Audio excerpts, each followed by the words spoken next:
start the fight, breaking down the walls in the dead of night. I don't come for peace, I come for the storm. Fanboys melt quick when the truth gets warm. Solve content's high, I'm collecting those tears. Just got started, but I'm cutting through fears. I'm not here for brand deals, I'm not for sale. I expose your lies, rip off the veil. You can cry in the comments, but you won't survive. Like and subscribe if you feel that vibe. We're hot and salty tears, tearing down the walls. Fanboys falling fast, hear the vigilantes calls.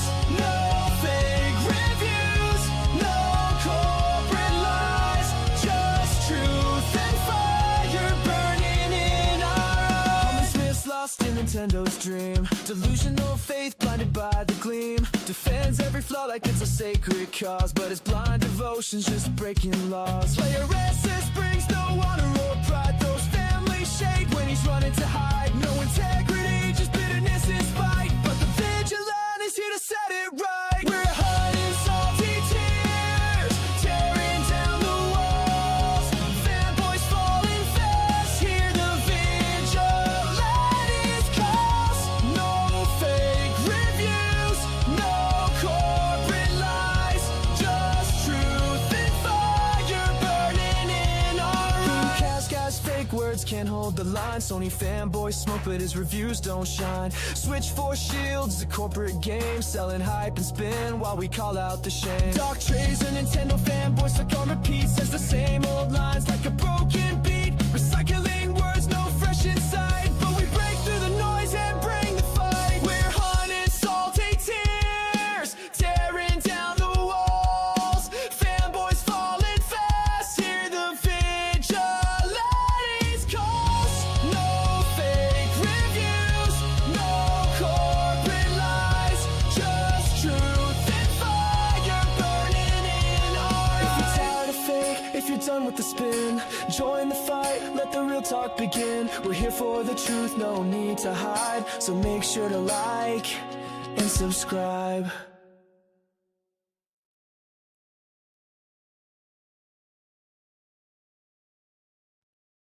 All right. How's everybody doing tonight?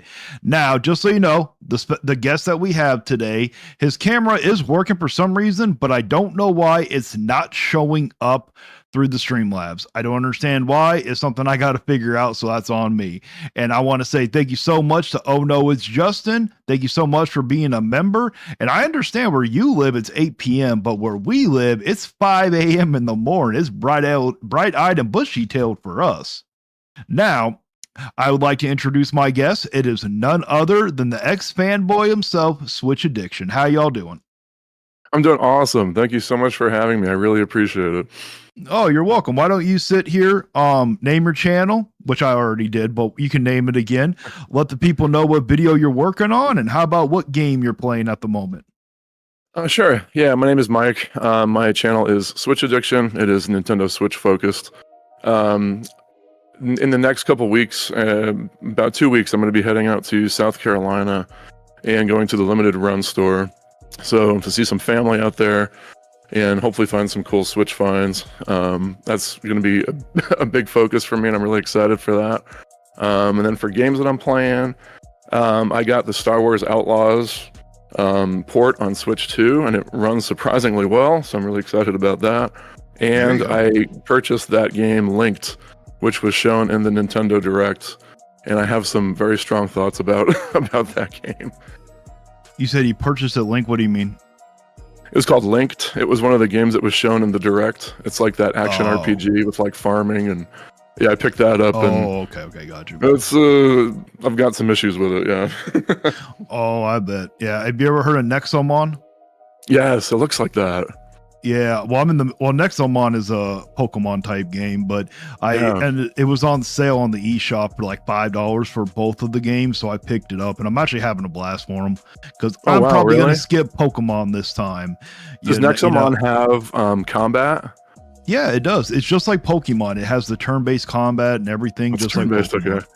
Yeah, I so always said if they had like a Pokemon game that had real-time combat, I'd be all over that. that's probably going to be the newer one, or maybe Legends Arceus is probably the closest Yeah. that you're going to get to that. Yeah, But I'm, Arceus was the first one that I really got into in a long time. yeah, I'm actually going to skip the next one because I was actually excited for it, but I just can't handle the hiding everything behind pretty much behind a paywall. You know, like clearly, like in my opinion, when it comes to that expansion, that has to be cut content. There's no way, because most likely it's going to come out in February because that's when the pre-orders end, and usually when the pre-orders end, it's because the game's coming out. No, absolutely. You know, They're announcing DLC for a game that's not even out yet. They're not even trying to hide it. It's super scummy. Here, hold on. Dewan Davis. Hey, are you still doing this again? You is fake and all your people is fake too. Davis, what are you meaning that we're all fake here? No one is fake. Just because we like Nintendo doesn't mean we can't hold Nintendo accountable at the same time. You do understand that, right? Real fans will hold something accountable that they enjoy because they want it to stay good. Sorry, I don't know how you feel about that one, but that guy's annoying me. No, you're fine. No, I mean, we love Nintendo, but it doesn't mean we have to agree with everything that they do or all of their practices. Oh yeah, exactly. But before Davis rudely interrupted us, yeah, so it has to be cut content. There's no way around it. And then they're locking, because in Pokemon history, there's only ever been 2 Pokemon to get 2 megas before, which is Charizard and Mewtwo. We've never had a third, so Raichu is going to be the third. So that's like a legendary status right there for a Pokemon to even get 2 megas. And so we're actually getting 2 more megas of Raichu, which is completely awesome because usually Pikachu gets all the love and usually they put Raichu on the back burner, but they're hiding that behind the paywall. And then when it comes to like the X and Y games, the starters that you got in those ones, you're getting megas for them finally, but you have to buy the online because in order to get them, you have to play ranked mode, which is online. Yeah, I don't even know what a mega is. I've been so out of the whole Pokemon scene for a long time, but ZA does look fun because I loved Arceus so much. Yeah. Oh yeah, ZA, like it looks amazing, but for me, I'm not gonna bash people if they want to sit here and play it. I'm just not gonna sit here. I just can't support it when they keep hiding everything behind the paywall because I know I'm gonna have to go get I know I'm gonna have to go get the online membership, and it's like, no, I'm not paying for online memberships. That's not gonna happen. Well, at least with the older Pokemon games, they try to hide it. Like the DLC wouldn't come out for a little while. This time they're being very blatant about it and saying, "Yep, this is cut content, and you're going to pay extra for it." Yeah, exactly. Yeah, I just don't understand why well, I know why they're doing it. It's just pure greed. But is there anything else in the direct that you didn't enjoy? And here, hold on, I had a member. Davis is back for whatever reason. Yes, he is. Wooden Thrones. Thank you so much for being a member. All right. So what else happened in that direct that made you disappointed? Well, I was kind of disappointed about how many just remakes and remasters and old games that there were. Mhm. I was definitely hoping for some new games and maybe some new IP, and it was just a lot of old games. We had both of the Galaxy games. I was really excited for Dynasty Warriors to be announced, but that's an old game. I don't know. There was just a bunch of old stuff, and they're really, really leaning into nostalgia.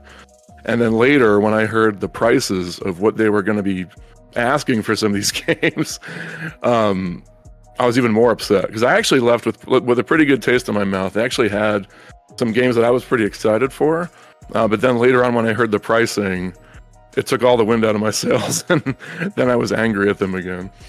Oh yeah, for the Galaxy, I can, if they would have just sat here, because we discussed it a little bit before we went live, if they would have just sat here, done Galaxy 1, Galaxy 2, and maybe threw in Super Mario 3D Land from the 3DS and add $60 to it, I think that would have been worth it. But no, essentially you're paying $70 for one game is what you're doing. And it's just ridiculous. Yeah, it's just ridiculous. It's just way too much. Then they're asking $39.99 per game on the eShop. So you're going to pay $40 a piece for these old Wii games. And then the whole Virtual Boy thing, I thought was a ridiculous. troll at first. I thought they were kidding. And I was like, oh, they're really going to put all like they're gonna put all these virtual games on NSO and buy this, like, it's just a shell for your Switch essentially, and they're charging $100 for it. It's just a little holder for your Switch. I Yeah, thought that was exactly. nuts too. Yeah, That's nuts. all that Virtual Boy is a glorified case for your Switch. It's all it is. The It just hardware holds it. is the Switch, and they're gonna Exactly. sit. When I saw that, I'm like, you gotta be kidding me. They are literally trying to resurrect the biggest failure in Nintendo history. Are you kidding me? I think they'd be trying to shove it under the rug so nobody would ever think about it again. But now they're bringing it to center stage. That's what Yep. they've been doing for over 2 decades. And it's like, and the thing is, they're forcing you to buy the accessory. If they would have just made it to where you could play the games, because it's not like you actually need the Virtual Boy to play the games, they can make it to where you can play them regularly like you do any other game. That's what they should have Absolutely. done. And then it's like, oh, if you want to buy it, then I could support it. But in my, because if we're being honest, people are going to buy this. The collectors are going to buy this. Yes. It's just like with Galaxy 1 and 2. I guarantee you that the people who sit here and already own 3D's All-Stars, which I still wish to this day I would have kept my copy of 3D All-Stars, because that game's worth some money now. That's the only reason why I wish I would have kept it. But you know that the physical collectors are going to run out because they're going to want Galaxy 2 physically on the cartridge, so they're gonna run out and buy Galaxy 1 and 2 all over again. It this looks really funny because they released Galaxy already, and all the collectors bought it on the 3D All Stars, and now they're going to want you to buy it again, just to make some implied value that it's worth $70 because this game that we just re-released a couple years ago is in here too. Oh yeah, like I think we could talk about some positives of the direct. Don't have to make it seem like that all we're doing is hating on Nintendo, but Sure. like I am excited for the new Yoshi game, but I'm going to be realistic. Most Yoshi games, except for Yoshi's Island, anything after that has been mostly an easy game, and they usually don't have a lot of content. So there's no way I'm paying $70 for it. I'm going to sit here and rent it like I do pretty much every game. Yeah, exactly. My daughter, she wanted the Yoshi game for Switch. Was that Crafted World? I always get them mixed up. Yeah, Crafted World. And we played through it, and I really loved the art style. And it was easy for her to get through. But as far as like a game for me that I'm going to pay $70 for, there would have to be a lot more content there. But if she wants it again, I'll probably end up buying it for her. But I really liked the art. The art style has like this cool storybook look to it. And at first I didn't really like it, but then I rewatched the direct and it was kind of starting to warm up on me. Oh yeah, and when I watched it, I'm like, wait. At first, I'm like, is this a Yoshi Island remake or a Yoshi Island sequel? Because I've been wanting a Yoshi Island remake. And a lot has to do with nostalgia. My very first system I ever got, it's not the first one I ever played. The first one I can remember playing was the Sega Genesis, and I'm pretty certain it was one of the Sonic games. But I remember for Christmas, I think I was like 5. There was a Super Nintendo, and I got 3 games with it. I got Donkey Kong Country 2. I got Yoshi Island 2 and a WWF WrestleMania game, and I've always loved the Yoshi Island over any of the Mario games. Yeah, that was a great game. It'd be really cool if they would do a remake of that. A lot of people, I'm sure, share that same nostalgia as you do. Yeah, I think that's the reason why I'm such a huge Yoshi fan. I've always loved Yoshi. And then even the Mario Tennis game. Now, I didn't know this about Mario Tennis Aces, that they had like a story mode or a single player mode to it. I thought it was That's why I was typical. excited for it. Yeah, I was like, ooh, there's like an RPG story mode. Yeah. Yeah, and I saw that. I'm like, okay, it's a sports one. I'm like, the sports people are going to be happy. I've just never been a huge sports game person. I haven't enjoyed like Madden since like 05 or 06, if I remember correctly. But I'm looking at the Mario Tennis, and I'm like, okay, I'm probably going to pass on it. And I'm like, oh wait, nope, I'm going to sit here and play that now because I'm going to rent it because of the story mode, just to give it a shot, and maybe I'll like the sports part of it.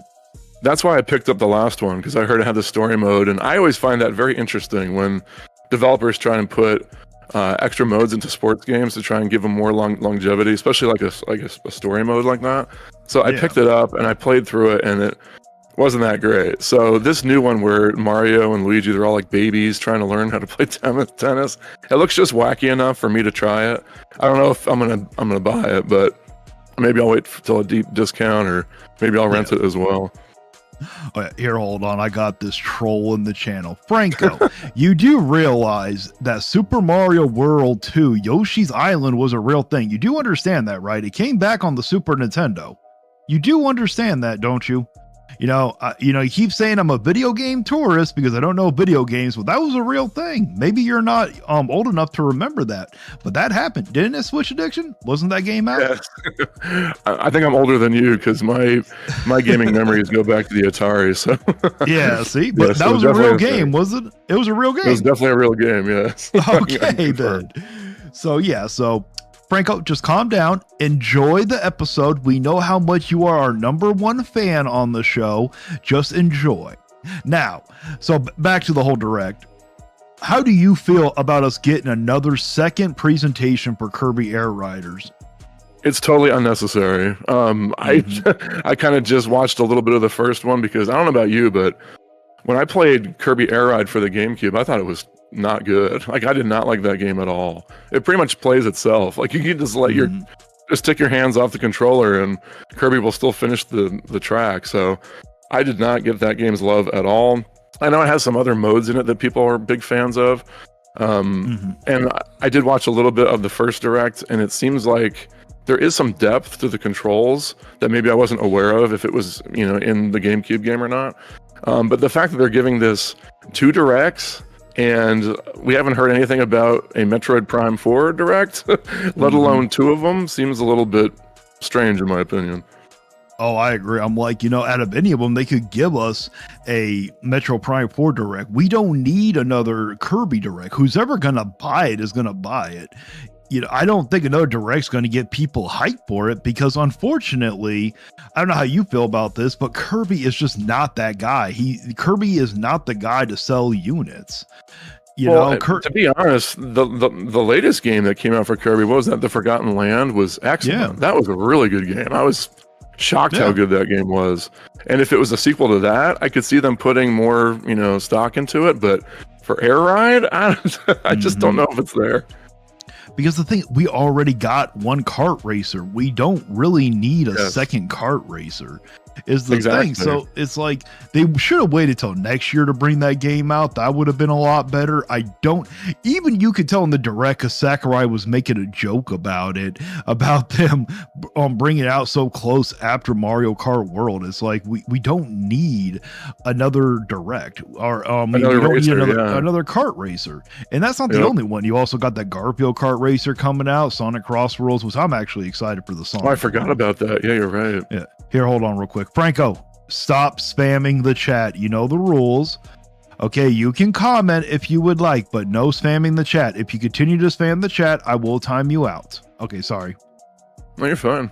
And then, I don't know about you, but the whole motorcycle bike part of what they showed from Prime 4, I'm like, we need to direct on this game now, because that totally changes the entire vibe and feeling of the Metroid Prime games.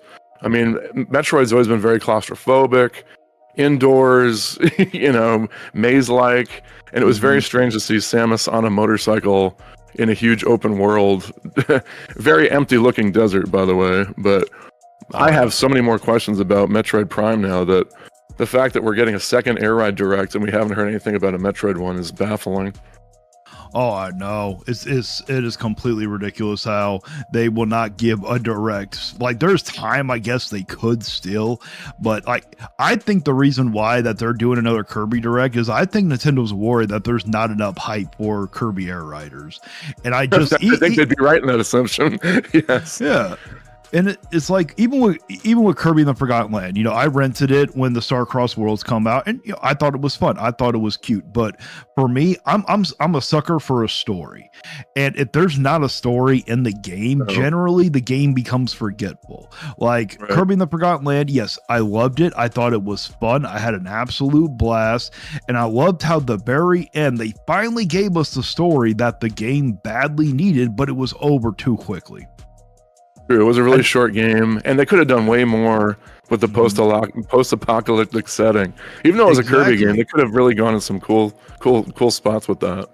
Exactly, but like when you look at that game, it sold 7 million units, and I mean that's that's something to scoff at, but that's not like a Pokemon or a No. Mario or a Zelda when it comes down to it. And it's like they're just like trying so hard to force this game down our throats. Like, no, you need to be hyped for it, and for all we know, it could be an amazing game. Now. Yeah. It's like what they need to do. If there's a story, an actual campaign story mode where you have a real cinematic cutscene story type thing to it, they really need to sit here and actually tell the people that in this next direct. Because if they don't, and it ends up being like Mario Kart World, where it's nothing more than racing, it's gonna be disappointing. How long do you think the new direct's going to be? The last one was long, wasn't it? Like, Oh, I hope it's not 45 minutes. 20 long. minutes or something?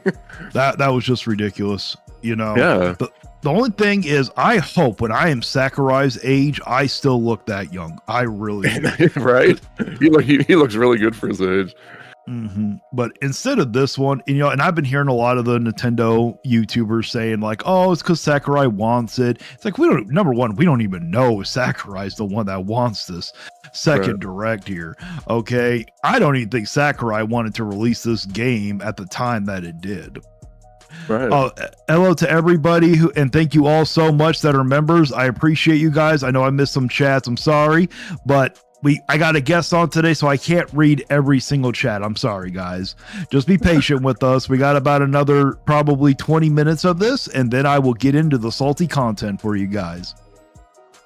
And then, so what else happened in that direct that we should be going over? Oh, how'd you feel about the Fire Emblem game?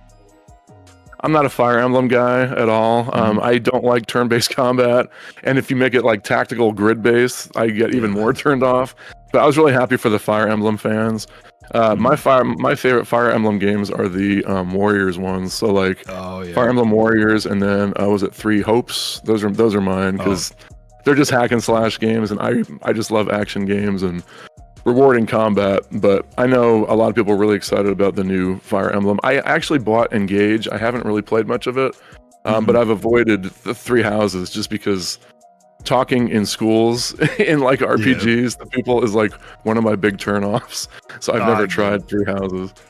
I actually love turn-based RPGs, but I've never really liked the tactical ones. And I remember, because like you remember how it was when you were a kid. If you bought a game, even if you didn't like it, you still played it because you didn't know when you were going to get another game. It's not like it is now where we got all this money. You're stuck with it, yeah. So you were stuck with that game, and I don't know if you remember this game for the PS2, but it was called Arc the Lad. Yes. And Twilight of Spirits or something like that, wasn't Arc the Lad, Twilight of Spirits. Yep. And that game had that tactical grid-based type game, and I hated it, but I enjoyed the game itself. But I remember when I beat it, I still remember it to this day, but I will never sit down and play it. But interesting. But the thing is, I finally played the Mario Rabbids Kingdom Battle game, and I absolutely love that game. It made the tactical grid so much fun. So me getting into it because of that, I am going to give Fire Emblem a chance now. I think, you just need that one game that can make it fun to make you overlook the tactical combat. Yeah, I remember I bought the Mario vs. Rabbids game because it was like the only Mario game for Switch when it came out. It was very early in the life, and then when I popped it in, I was like, "Oh, it's like an XCOM type turn-based game." But I actually enjoyed that game quite a bit, especially because it's not my usual kind of game. Did you try Sparks of Hope?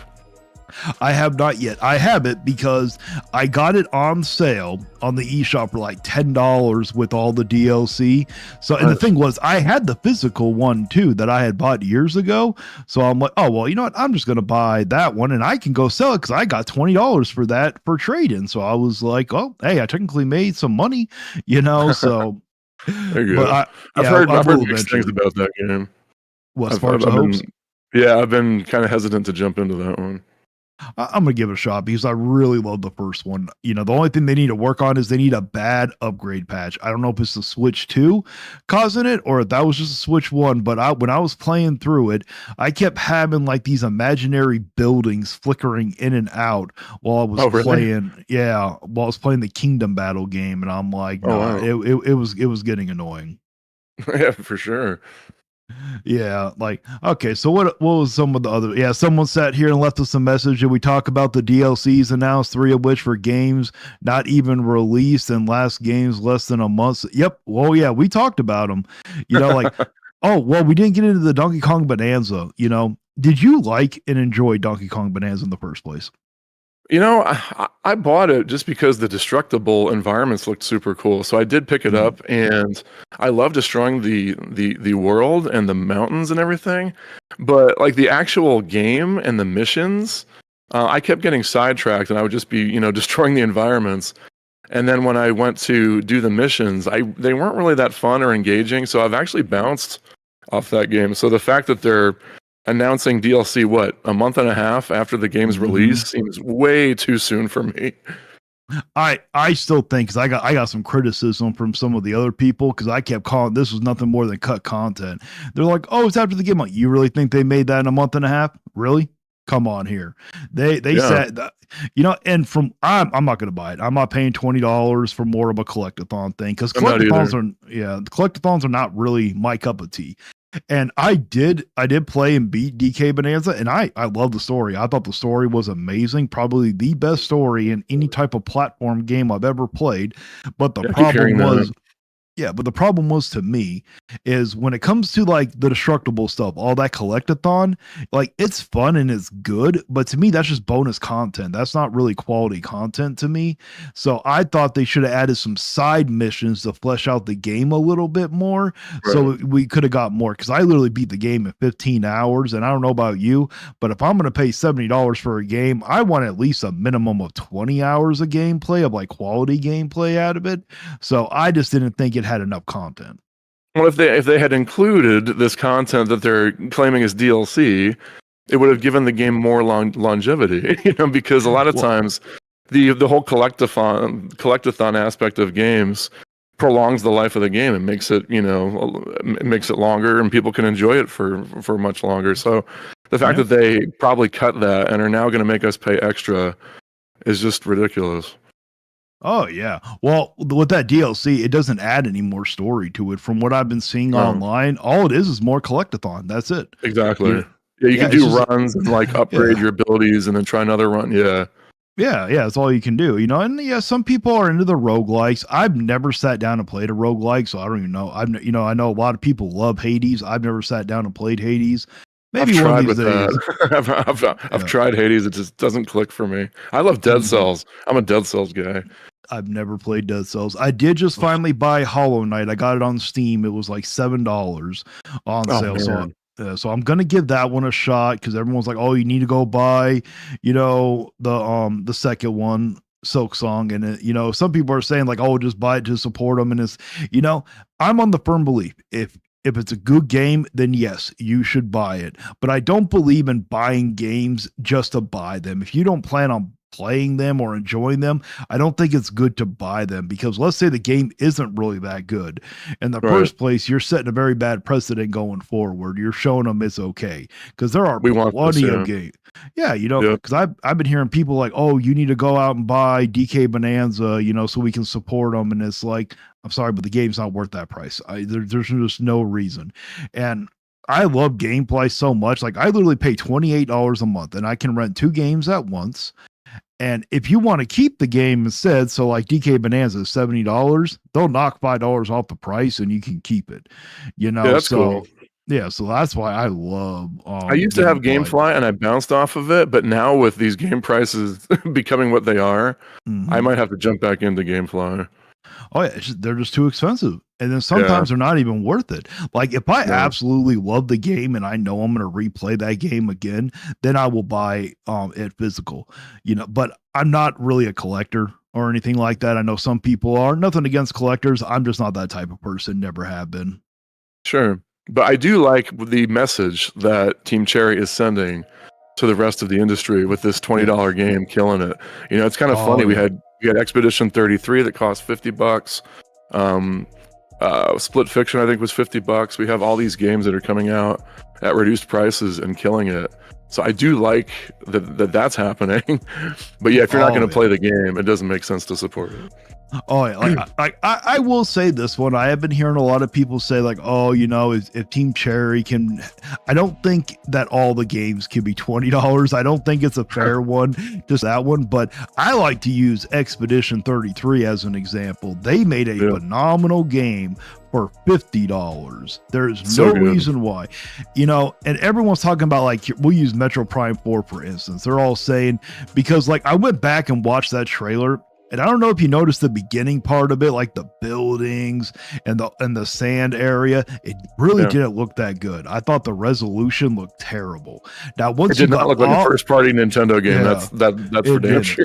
And I thought maybe that might have been just the Switch 1 version, and they haven't shown the Switch 2 version yet. Maybe they're not done with it yet or something.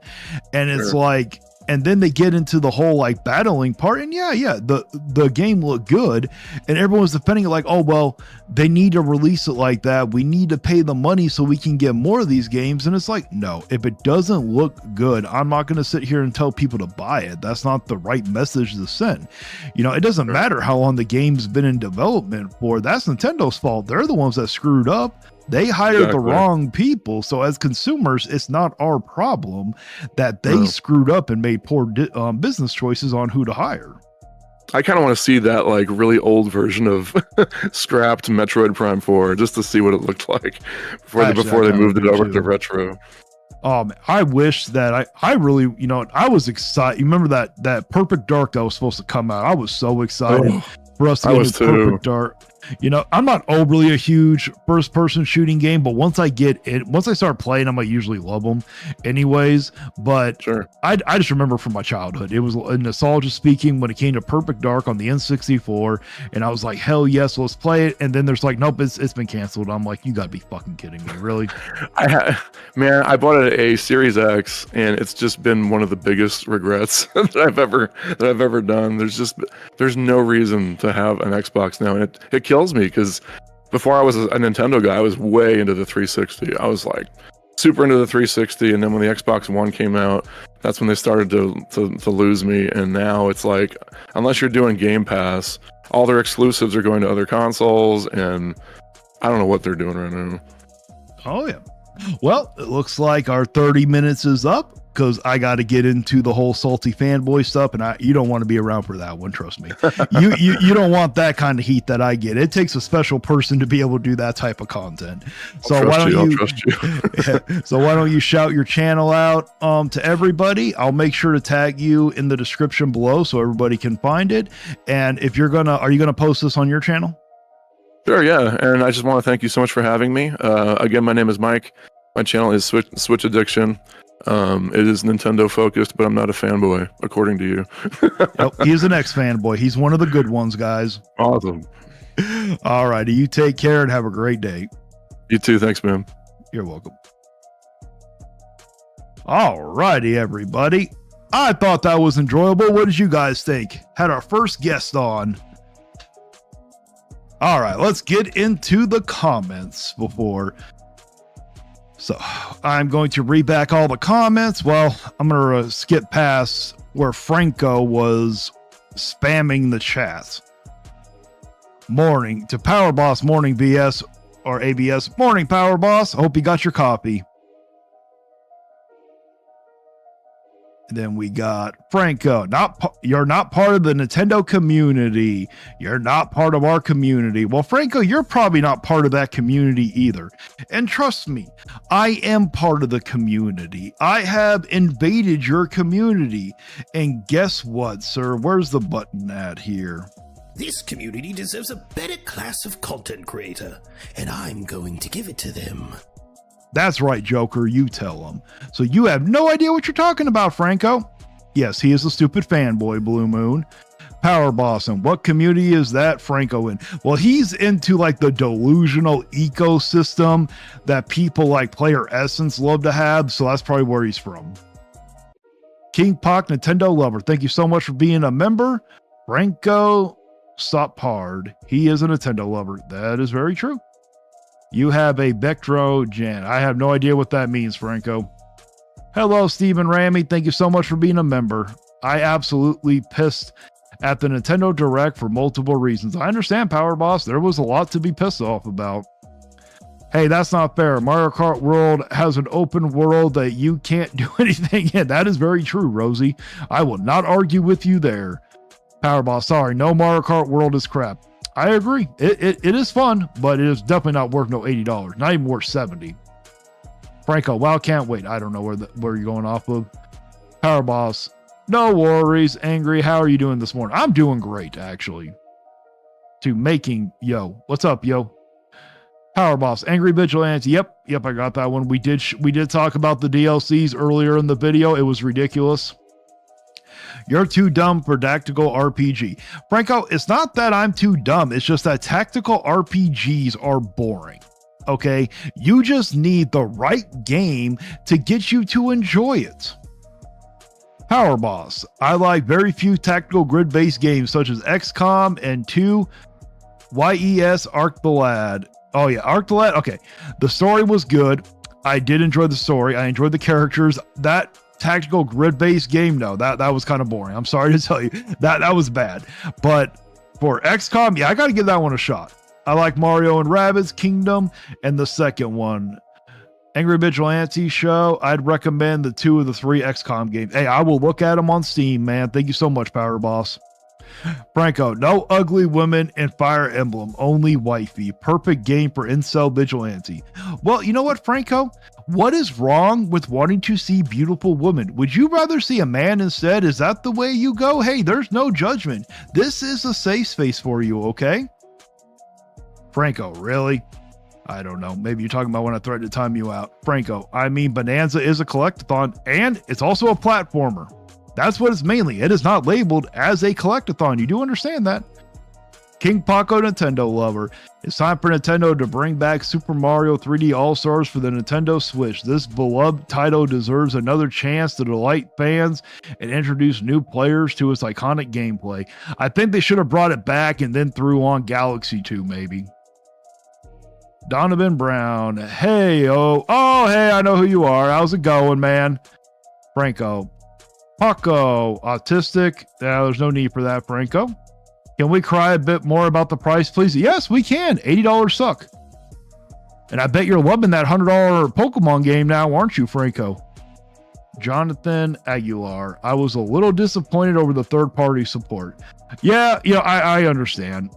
I don't really care too much about third-party because, unless it's like third-party exclusives, I don't really play the third parties on the Switch. I usually play them on the PS5, so that doesn't matter to me.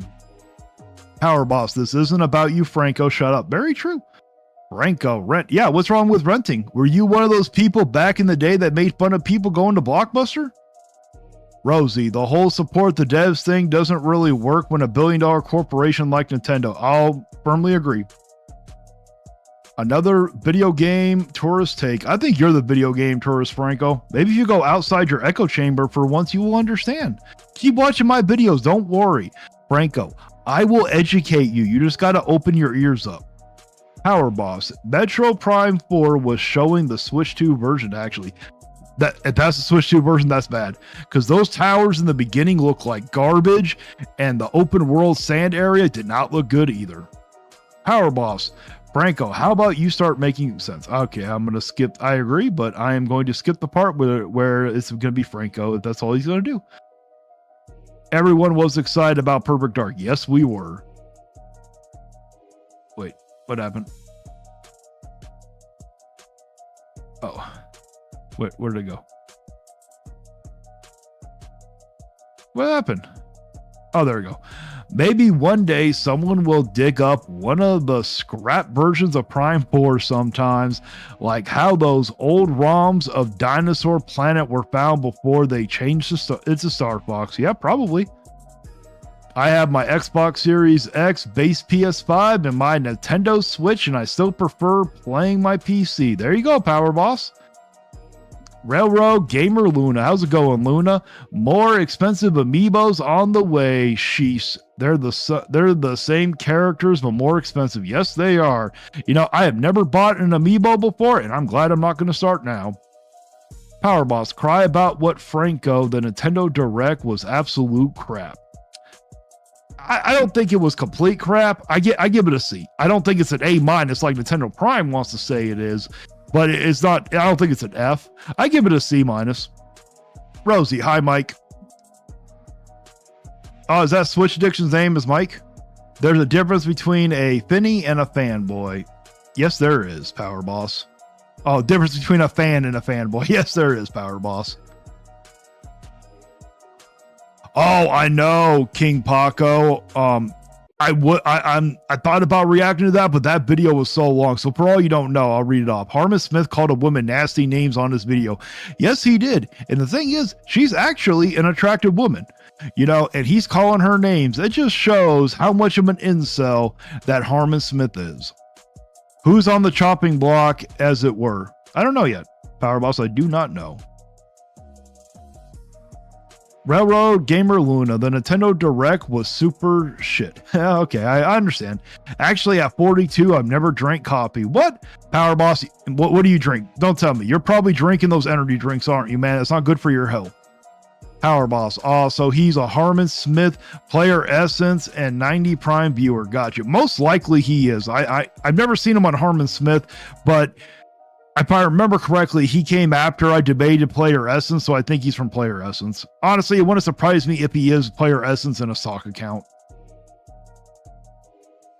Power Boss, there's very few good tactical RPGs. Probably true. Switch Addiction. Hi, Rosie. Okay, so that is true, Switch Addiction. Your name must be Mike. Vicious Jaybird. I can't believe Nintendo is patenting monster summoning that's going to impact a lot of games like Final Fantasy. That is completely true. That's ridiculous. I did a video on that one. It's ridiculous. The war paint is on. Nintendo Direct didn't save Nintendo. Very true. Hey, the war paint. What is going on with the paper clip as thumbnails? I've been noticing a lot of people picking those. Oh, then. Okay. To King Paco Nintendo Lover, the Nintendo Direct upset me because I thought they would bring back this discontinued game, Super Mario 3D All-Stars for the Nintendo Switch. I mean, a lot of people thought that, but unfortunately, Nintendo doesn't like to give out good deals anymore. Those days are long gone. Power Boss, tell me, Franco, what? Okay. we're not gonna read those. Speedy French fries. Yo, Nintendo Direct was a disappointment, huh? Yeah, it was. I gave it a C. There are some games that I'm excited for, but there were some disappointments. Okay, Speedy French fries. Besides Pokemon Builder copy of Minecraft, that was one thing we forgot to talk about, didn't we? They took Atelier Sophia's title with and the mysterious book with Yoshi. Oh, hey, I'll give you a word. I am excited for the Yoshi because I love Yoshi. Power Boss. Tea and lemonade, monster only, yellow can, but also tea and zero sugar drinks. Hey, well, at least you're doing the zero sugar stuff. But those monsters, man, they're not good for you. Yeah, they are bad for your health, man. The paperclip is a service problem. Oh, okay, thank you. No, about Clippy. No idea. That too. Okay, so I got through with the chats. Now we are going to get into the salt content. So I just have to. We don't need that. Give me one quick second because I have to set it up now because it would have started. So let's go there. I copy the link. Let's go back. Alrighty. Browser. Here we go. Paste. So.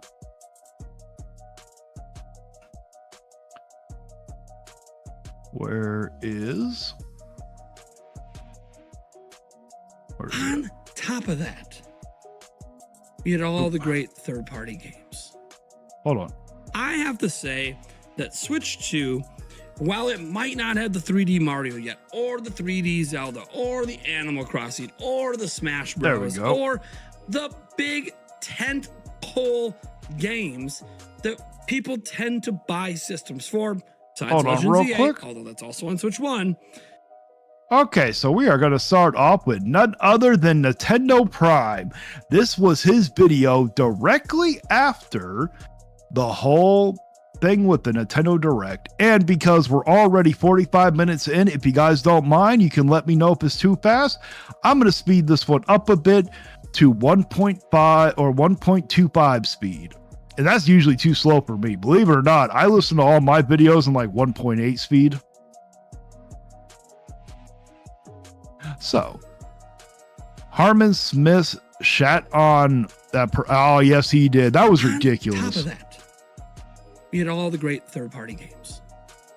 I have to say that Switch 2, while it might not have the 3D Mario yet, or the 3D Zelda, or the Animal Crossing, or the Smash Bros, or the big tent-pole games. I mean, technically it does. You keep forgetting Pokemon.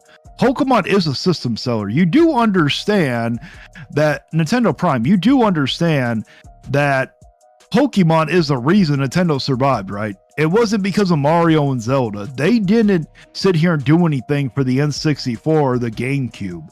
It was the Game Boy Color and the Game Boy Advance that allowed Nintendo to survive that dark age. You do understand that, right?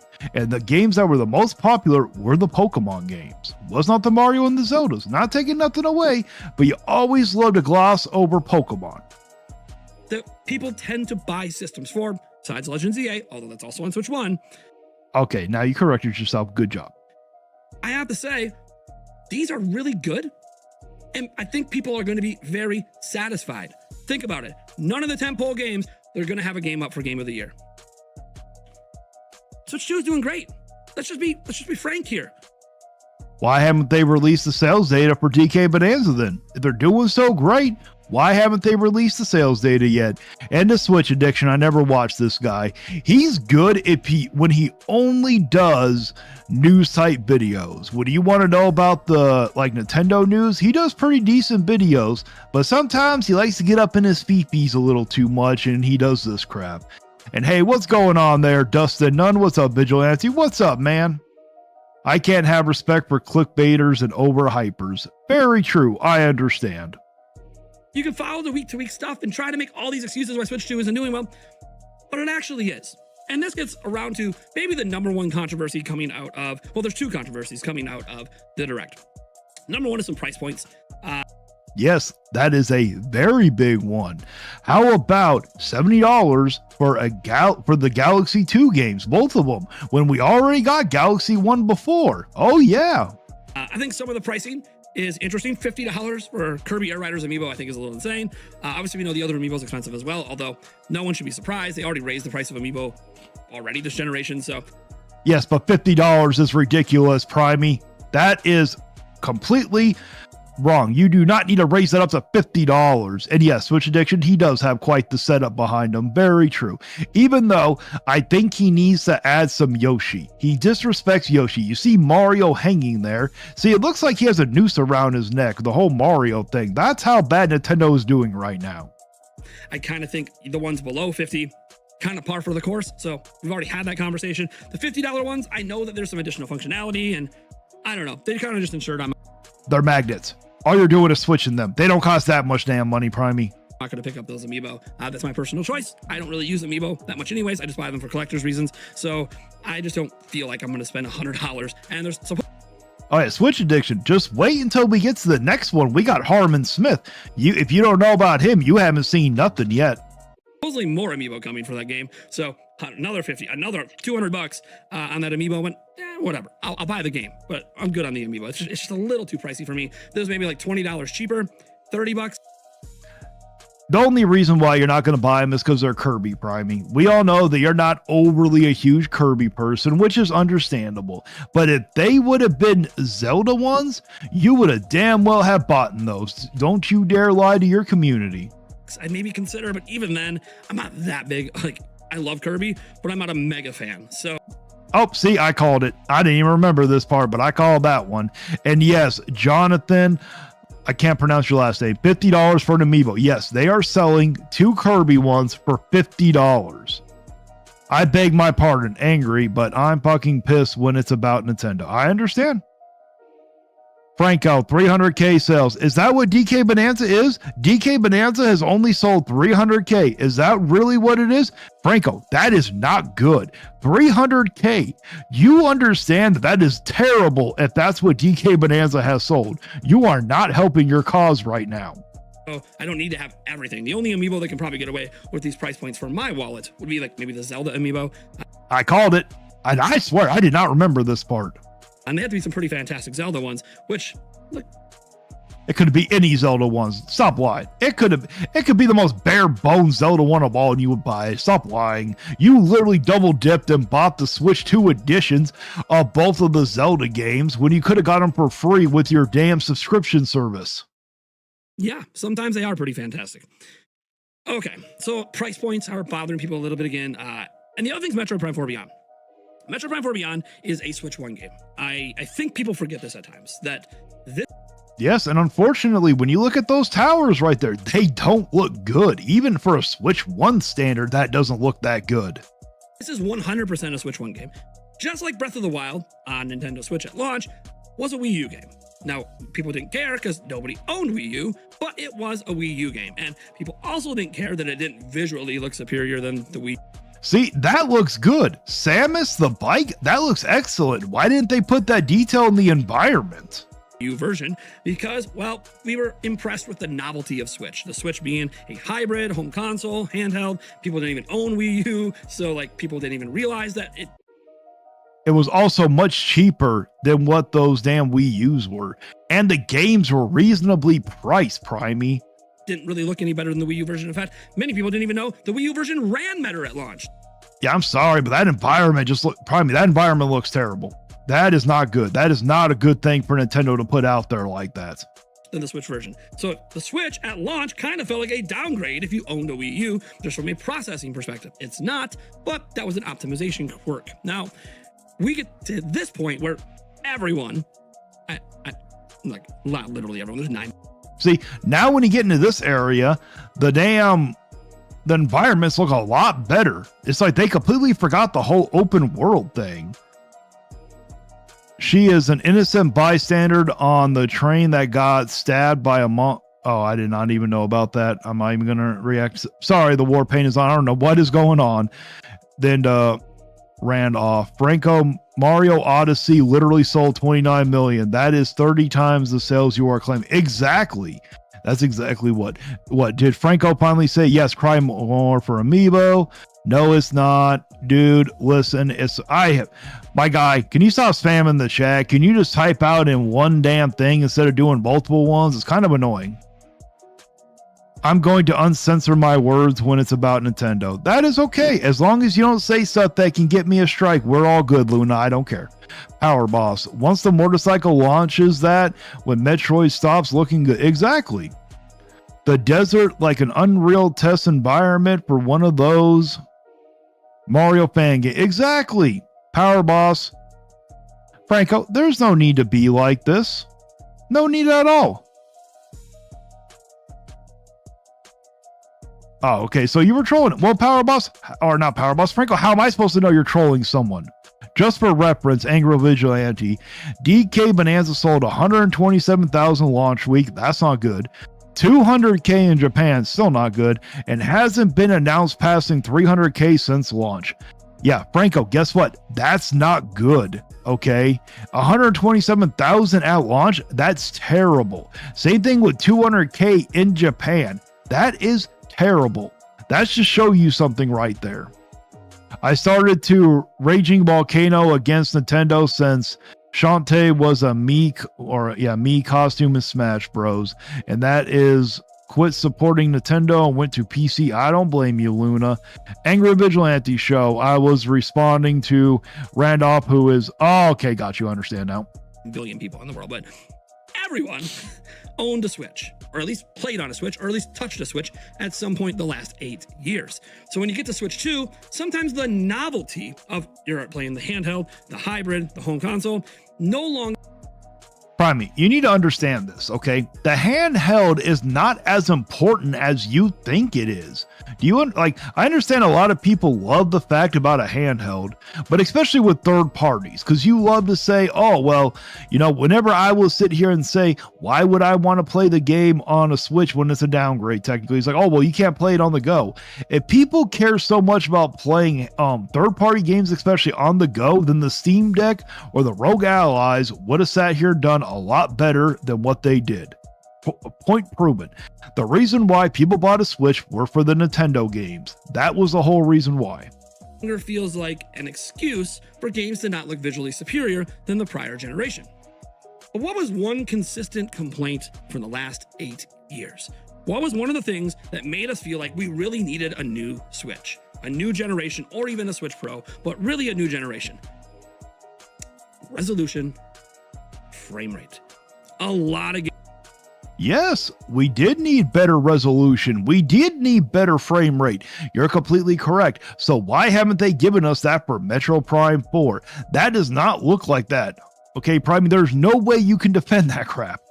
Games on Nintendo Switch ran at really low resolutions. Even Nintendo's own games. A lot of games were running at very inconsistent frame rates. Even Nintendo's own games that they couldn't even get to 60 FPS, running at 30 FPS, and not even being able to stay there. Tears of the Kingdom, a Game of the Year contender just 2 years ago, literally how it dips down into the teens at times for its. Yeah, and it's probably not that good. They probably could have done better, but Nintendo did not do a good job optimizing it. Because from what I've heard, there are people that jailbreak the Nintendo Switch and they were able to play the Breath of the Wild and Tears of the Kingdom in better frame rates from what I've heard. Frame rate, especially at launch. That is. Oh, so that shows they did not optimize it, because if it was like that at launch and then after launch it got better, that means they didn't optimize it correctly. For most people, unacceptable. For me, it was still playable and I still really love the game and it became my favorite game of all time. Yes, but you also have to understand, Prime, when it comes to a price point, people are willing to sit here and put up with lower frame rates at like a $60 or $50 game versus a $70 game. When you raise the bar or raise the price, guess what? Their critiques go up with it. So that kind of stuff is what made us feel like we really needed a new system. Switch 2 comes along and now we're getting 4K, 60 FPS. 60 FPS is starting to feel standard with Nintendo's games again. Hey. Yes. Why can't they sit here and do it with Metro? Oh, well, I think Metro Prime 4 is supposed to be 60 or 120 from what I've heard. But why can't they do it with some of the third parties then, Primey, huh? We're getting 120 FPS in some cases with Nintendo's games. And that includes Metroid Prime 4. Oh, so you're willing to hype up the ones that get 120 FPS, but when it comes to games that you're only getting 30 on, yeah, make that make sense, Primey. So Metroid Prime 4 is a Switch 1 game. It's always been a Switch 1 game. It was announced in 2017. Yeah, they rebooted it, I think, in 2019 for a new developer to go to Retro Studios. But the point is that, yeah, it is indeed a Switch 1 game. And people saw the open world segment. They showed the game with the motorcycle, and they go, well, you know, that desert area doesn't look very good. They kind of ignore. No, it doesn't look that good. And the opening of it with all the towers look like crap, Primey. That the end of the trailer goes to an interior section that looks massively visually superior. Yes, it does. But see, this is what you like to do. You like to ignore the negatives and only highlight the positives. You have to do both. Than that desert area. Now, we can't talk about that. We have to focus on the open world section, which, yes, looks worse. It looks like shit. Say it correctly, Primey. Say it with me. It looks like shit. And I gotta say, I was actually impressed. And I wanted to. Of course you were. You love to downplay something because it's on your favorite piece of plastic, but here, go on. I will allow it. Explain to us why you are so impressed. Tell you why. Metroid Prime 4 Beyond runs at a silky smooth, locked 60 FPS on Switch 1. I can't think of a single open world 3D game. Congratulations, but guess what? The resolution looks like shit, Primey. You know what? Frame rate is important, but so is resolution also. And it's not like they're giving you a good price for these games. The Switch 1 is 60 and the Switch 2 is 70, and you're not getting anything extra with it for the $70.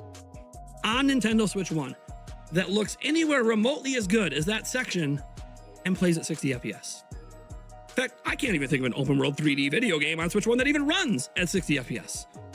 Completely irrelevant when the resolution looks like shit, Primey. Retro Studios has always emphasized silky smooth 60 FPS gameplay over visuals. And I get it. We got Metroid Prime Remastered. Primey, every time we hear you glaze Nintendo, this is what we hear all the time. I'm the angry vigilante. Oh, sorry, wrong one. Where's this one? Oh, take me, Daddy. And you're like, oh my God.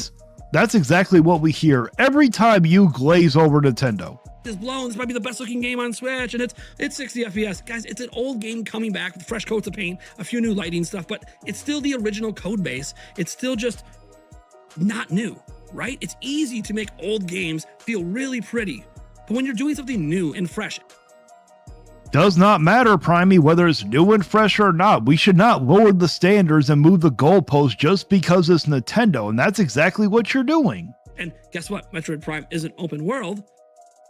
Yeah, the visuals are going to have to be pared back.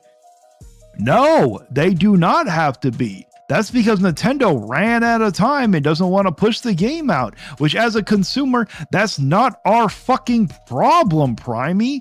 You do understand that this is Nintendo's fault. They screwed up. They hired the wrong people. We should not have to suffer because they can't make a good business decision and they didn't know how to budget their game appropriately. Now, this Thank you so much, Power Boss. I'm glad that you like the soundboard. I'm trying to get them situated. I messed up a little bit. is fine on Switch. Dustin Nunn, my favorite Metro game of all time is Metroid Prime Pinball. You know, I have been told that that was a phenomenal game. Never got to play it, but I was told it was good. In fact, I don't see a lot of people complaining that the Okay, so just so everybody knows, if you have a question for me or you want to say anything, just just do at ABS and then type out your response, because we got people that are talking between each other and it just makes it easier for me to read off your comments. Okay. the visuals are what they are for a Switch 1 game. They're complaining because you pay $10 more on Switch 2, and all you get differently is 4K at 60 FPS or 1440p or 1080p in handheld 120 FPS. There's no new content. There's no additional graphics or like visual things going on. It's Yes, that is not good, Primey. Essentially, you're getting bare minimum improvements. And the thing is, yeah, you're getting those bare minimum improvements, but they should be free. We should not be paying for those. We're not paying them for the Galaxy 1 and 2 games. Power Boss. Oh, no worries, Angry. Even Gara and Alex screw up all the time. Oh, I bet they do. I know, I've seen Alex screw up a time or two. I still need to watch Gara's video from yesterday. From yesterday. I've just been too busy, man. literally the Switch 1 version, crystal clear, higher frame rates. That's it. That is all that's different between the two versions of a game that I have to tell you hasn't come out. All other Switch 2 edition games, until obviously Legend ZA, have been games that previously came out. So when you were bringing them back and charging more, you had to give more reasons than just frame rate and resolution. Exactly. That's why we need more. They should, if that's all they're going to give you, they shouldn't even do a Switch 2 version. They should literally just have an upgrade thing like they're doing with the Galaxy games. What they're doing is they're giving you an illusion of a Switch 2 game without actually really giving you one. You know, I'm going to sit here and on Gamefly, I'm going to click, I want the Switch 2 Metroid Prime and I want the Switch 1. And whichever one I get first is the one I'm going to play. Because they're, no matter what, they're both going to look like shit. Even the Zelda games where that's based. Dustin Nunn. I don't know if I want to be a Switch 2. I'm mixed, or I don't know if I want to buy it. I think you meant to put in buy. I understand, Dustin Nunn, it is really hard. I was super excited for DK Bonanza, and I was also excited for the Pokemon Legends ZA game. Unfortunately, after I bought it, turns out DK Bonanza wasn't worth the price they wanted. And Pokemon Legends ZA, I don't know if I can support what anti-consumer BS they're doing right now. And then to Randolph, Vigilante, hey, what direction from the U.S. do you come from? North, south, east, or west? I come from the west. I'm on the west coast. Basically, mostly what you get some additional story and stuff through a phone app. I don't think that that's a replacement for real content in the game, but it is something, and it does work, and it actually functions surprisingly well, better than I thought it was going to, enough that I've at least dabbled with it. I do think that we have hit this point where We are expecting the world from a platform that's $450 and runs at 15 watts in your hand. Does not matter if it runs at 15 watts in your hand. For one, you could dock it. I understand that maybe the handheld can't be as powerful as the dock mode. I think we all could reasonably understand something like that, but there's no reason why that the dock mode looks bad also. We're not expecting too much. We had to pay $450 to $500. Luckily, I got mine on sale because I bought it pre-owned. So I got it cheaper, not really on sale, but I got it pre-owned. So I got it cheaper one. I didn't have to sit here and pay that money, but still, when I buy a premium product, I expect a premium experience, Primey. You should understand that. Runs off battery. I can't think of any games that come remotely close to 120 FPS on any other hybrid handheld out. Primey, nobody cares about. Okay, does anybody in the chat honestly care about 120 FPS? Do you guys really care? I don't know about you. I cannot tell the difference between 120 and 60. I really cannot tell the difference. I can tell the difference between 100 or 60 to 30, but I cannot tell the difference. So guess what, Primey? Nobody cares about it running at 120 FPS. Means absolutely nothing. There. Think about open world 3D games. Think about the Steam Deck. Think about even the recently announced, Legion Go 2 or whatever that's like over $1,000. The new Xbox handle coming out that's like $1,000. None of those are purporting full 3D modern day games. Okay, but guess what, Primey? You want to know the difference? The difference is, where are all the fanboys running around defending the Steam Deck and the Legion Go all the time, acting like this is such a superior platform like you guys do with the Switch 2 here, for crying out loud? Jesus Christ, let's get into the comments because I got a little bit away. Angry Vigilante Show. Okay, I already read that one. Dustin Nunn. I wish Nintendo would Game Boys again. I understand. Yeah, I completely understand. To Franco, thank God they're not part of the Nintendo community. Well, whether you like it or not, we have invaded the community, Franco. I stand up for the real Nintendo fans that are afraid to speak out because of people like you. Power Boss. Well, no, he was talking to someone else. Luna, I'm West Coast too. There you go, Luna. Yep, you're East Coast, Power Boss. There you go too. Central to Jean Mar. There you go. There's some idiot in chat who paid Incel Vigilante for this slop and lazy content. It is not slop and it's not lazy content. I make very quality, good content. I release news type stuff that your leaders are afraid to speak about. Keep coping there, Franco. To Dustin Nunn. I love and despise Nintendo at the same time because they make awesome consoles, but I am not a fan of Nintendo's greed. I agree.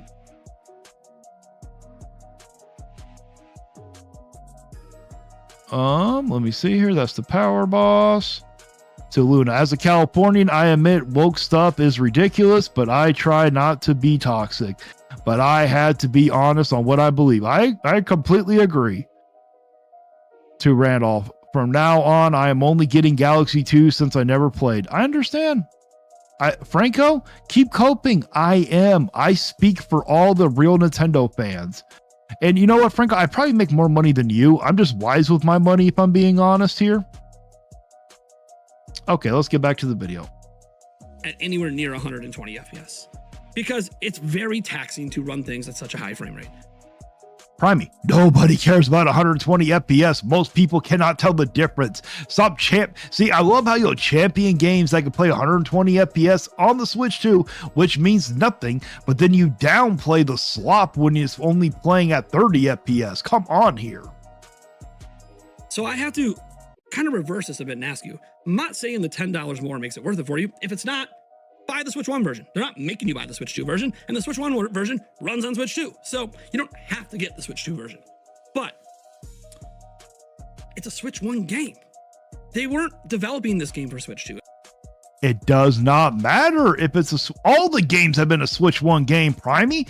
So it doesn't matter if it's a Switch 1 game. It does not excuse the BS corporate greed of releasing a Switch 2 game that's really no difference. Thank you so much, King Paco. I'm glad that you like my videos. Thank you so much, man. Power Boss. Okay, I'm blocking Franco. Yeah, sometimes it's annoying dealing with the trolls, but the trolls do help out the channel. So I will ban people if they break the rules. And if they sit here and spam the chat, which Franco, stop spamming the chat. You don't need to be doing 3 in a row saying LOL. This is your last warning. You spam the chat again like that, I will sit here and give you a temporary ban. So knock it off. To John Muir, ABS, you need a moderator so they can time out here. You know what? Who is King Paco? Let's see. I'm going to make you a moderator. Okay. Let's see if I can do it. No, I don't know. I don't know how to do it. I don't know how to do it. I'll figure it out next time so I can make a moderator. Well, let's get back to the video. In fact, I would argue it's never really been in development for Switch 2. They, according to reports, were still fundamentally working on core aspects of this game this year.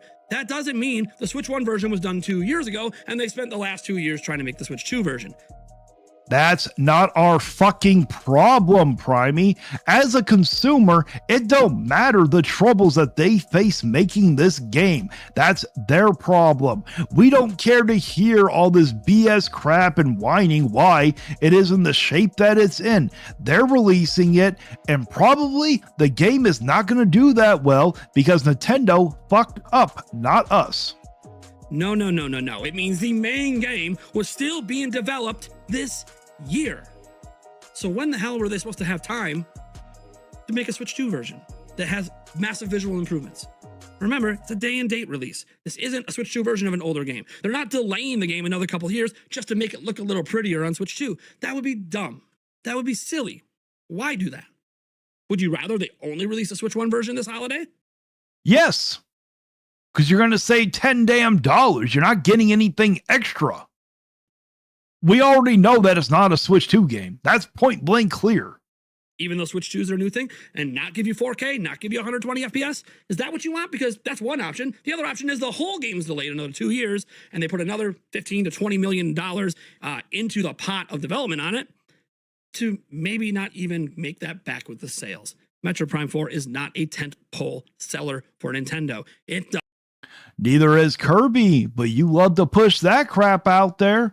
And why do you think Metroid doesn't sell as well? Look at what they're doing here. They're doing a terrible job at marketing this game. They're not, probably the reason why they're not giving its own direct, and I should have said this when Switch Addiction was on, but the game does not look that good in that trailer. They're afraid to make it look even worse. Does side-scrolling Kirby numbers, even the 3D games. Actually, especially because the best-selling game in franchise history is at 3 million, and that was a side-scrolling Metroid Dread. The last 3D game came out on a platform that had over 100 million install base. It sold 1.36 million, and Nintendo called it a disappointment. Nintendo didn't even market this game. They shadow dropped it. Sometimes shadow drops can do well and they'll sell extremely well. And I was in your live last night, and yeah, you were like, oh, well, Silksong, guess what?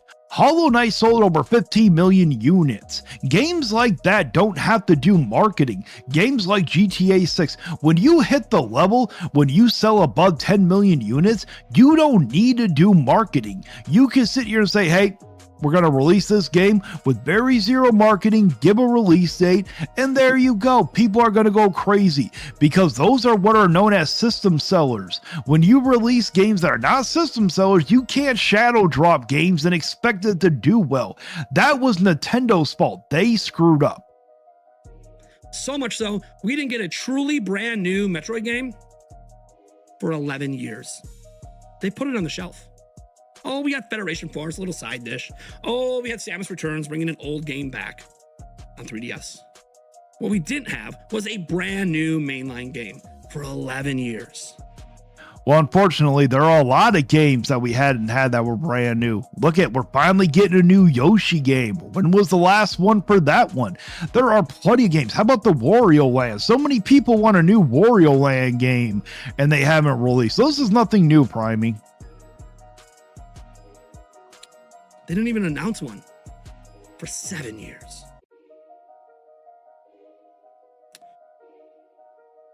Well, unfortunately, Primey, they shouldn't have shoved it. I would actually agree. That was on them because they released games like that were released on like the mainline Metroid games. They were released, if I remember correctly, on the GameCube, and the GameCube didn't do that well. And when they announced it, it was only just beginning development. They factually put Metroid on the shelf because of the bad sales of Other M. Okay, but that wasn't the community's fault. The GameCube did absolutely terrible, so you can't expect a game or all the games to sell extremely well.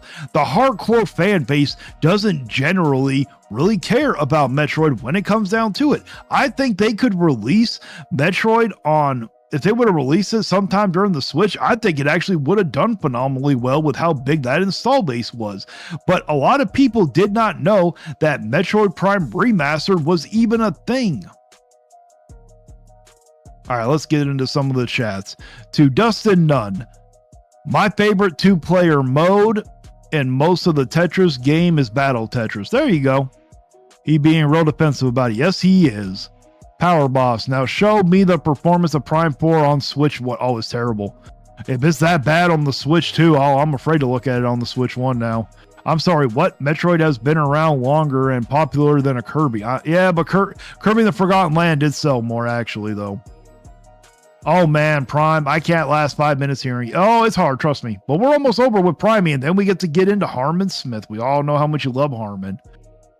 Paco moderator would block me for the rest of my life. No, we don't do lifetime bans except for certain situations. Just because you're annoying and spamming, that's just a 24-hour temporary ban. You do not know that. Okay, I don't... Davis, you got to be more specific. I know you're referencing me, but be more specific. Angry Vigilante Show. My favorite Kirby game is Kirby Avalanche. I haven't played that one, Dustin. Franco. LOL, one of the worst Kirbys. Really? Calm down, Franco. I think you would think anything is good. Yo, Paco, still here, buddy. Will you stop picking fights there, Franco? New Wario Land would be dope. Exactly, Rosie. Dustin Nunn, Angry Vigilante Show. Ever played Pack Attack? No, I haven't. Is that a Pac-Man game? If Boyd Kong was running the... Imagine if Boyd Kong... Well, I think Boyd Kong already is, if we're being honest. I purchased Metroid Other M. Was it good? The war paint is on. I did like it. That's good. So you answered it. The man is cringe. God help me, Angry. Oh, I agree. He is. Power Boss. Show Metroid sold 18 million as a franchise over 11 to 15 games. Kirby sold 50 million as a franchise over 39. I did not realize there were that many Kirby games. Kirby appeals to more kids. Very true. Your pony is more cringe, to be fair. Who are you talking about, Franco? Jesus Christ. Dustin Nunn. I love the GameCube. The only things that shined about the GameCube were the Game Boy Player and the Game Boy Player boot up disc. Oh, okay, there you go.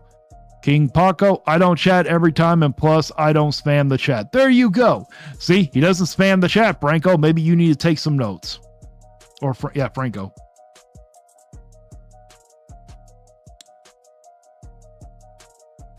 I've seen some arguments that Metroid Prime 4 should have just been a Switch 2 only game.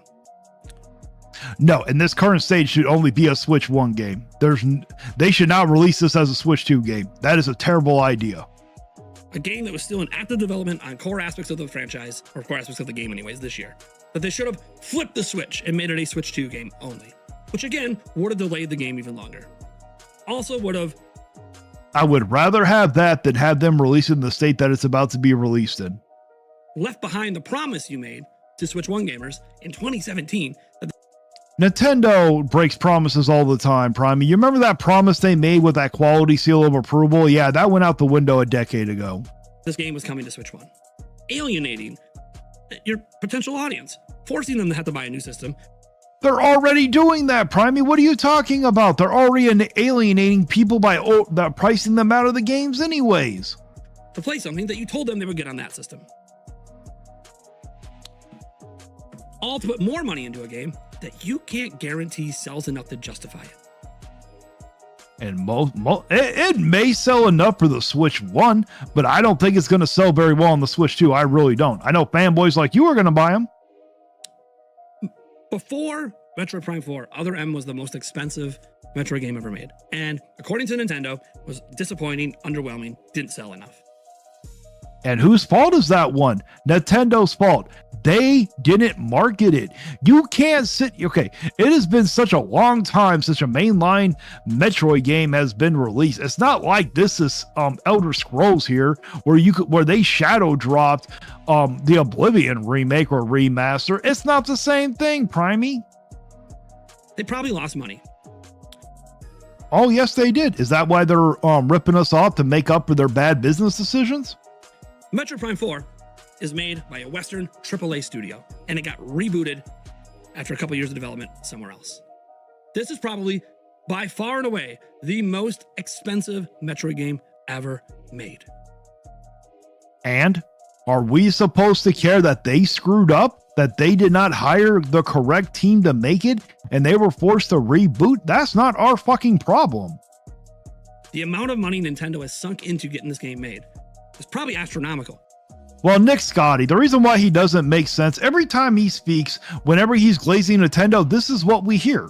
Oh, take me, Daddy. Might even be more than they're sinking into the next 3D Mario game. Maybe the only franchise Nintendo has that probably has a bigger budget than Metroid Prime 4 is the next 3D Zelda game. For a franchise that's never sold more than 3 million. For a franchise that when they remastered Metroid Prime, it also only sold 1.36 million. You keep negating the fact that the reason it would have sold more, most likely, if Nintendo would have actually put some effort into it. They would have marketed the damn game. I would have bought it. I didn't know that it came out. At least officially, we have no updates since then. Which most likely that means it's all sold. So they should put more money in, put more pressure. If Metroid Prime 4 doesn't sell well, and I don't know what well means for Nintendo, they need to put as much money in as possible to give us a good experience. Guess what? They need to take some of it as a loss. They screwed up, Primey, not us. Oh, it is. Look who it is in the chat. We got Horror and Hellfire. Sup, y'all? How's it going? It's so good to have you here. Hey, up next, we're doing your favorite one, Harmon Smith. In like a few more minutes, we got Harmon Smith. I'm assuming more than 3 million. Don't know where they need to get. I don't know if it's 5 million to make it profitable or break even. I don't know. Only Nintendo knows the real numbers. Well, if they ever did just put it on the Switch, they would definitely not make that money back. There's no way they can sell enough. They have to release that on Switch 1. There's a real risk that if this game shot out the gate, let's say they flipped the Switch 3 years ago and started making it exclusively for Switch 2 to launch at the same time we're getting now, and it looks visually more impressive, but the install base is at 10 million. Do you really think Metroid would sell enough? Do you think they would reach 50%? No, but that's the chance you take with a new generation. Do you think DK Bonanza sold enough? Do you think Kirby Air Riders is going to sell enough? No, Primey, it's not. This is the chance you take. Or the risks you take. The Switch 2's audience? And I say 50% because the history of Metroid is that it's not evergreen. That 95% of all game sales for Metroid happened in launch month. That was true for the best-selling Metroid. She was even higher than 95%. Metroid's never been evergreen. And even if you want this game to be evergreen, it's never proven it can be. There is a massive risk doing this any other way than what they're doing right now. It's a massive risk releasing any game when it comes to a new generation. You know that you're not going to sell that many as much as you would on the previous one. That's how it's always worked, Primey. I'm not going to feel bad for them because they took a chance with a new generation. That's what you do. All right, let's get into some of the comments here. We got Dustin Nunn. On the GameCube, games were Sonic Adventure DX and Sonic Gems Collection. There you go. I still need to play those. Dude, he didn't listen to you. I don't know who you're talking to, Franco. When you clickbait and overhype, also defend the price when people fought first, then complains out. Very true. Power Boss Prime 4 coasted 152 million to make. That is expensive, but that's Nintendo's fault. They didn't budget correctly if that's true. Nintendo Prime is a dork. Sometimes he is. Personally, I don't know on that one. Nintendo Primes is the biggest Nintendo laser. You know what?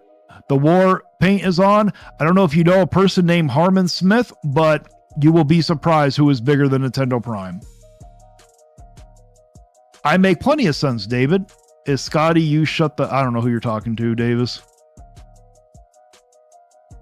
Kirby coasted 5 to 10 million per title for Wii Air and over 100 million per Switch, and Dream sold over 3 million, so I don't understand his logic in this. I don't either.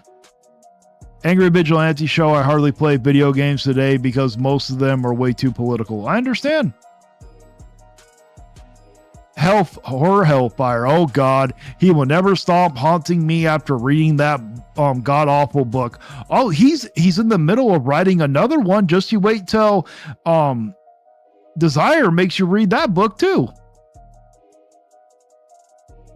What else do we got here? You got Dustin, Angry Vigilante Show, politics of any kind don't belong in video games. I agree. That's why I don't really talk about politics on the channel right now. So yeah, maybe you can argue they should sell both versions for the same price. I can listen. $70 is the new standard as a Switch 2, but I hear you. Now, they should just sell one, because with the Switch 2, you're not getting anything. What, you're getting it bumped up to 4K? What they should do is just sell one Switch 1, just like they're doing with Galaxy 1 and 2, and they need to sit here and just do an upgrade like they're doing with the Galaxy 1 and 2, where you get it 4K. That's what they should do.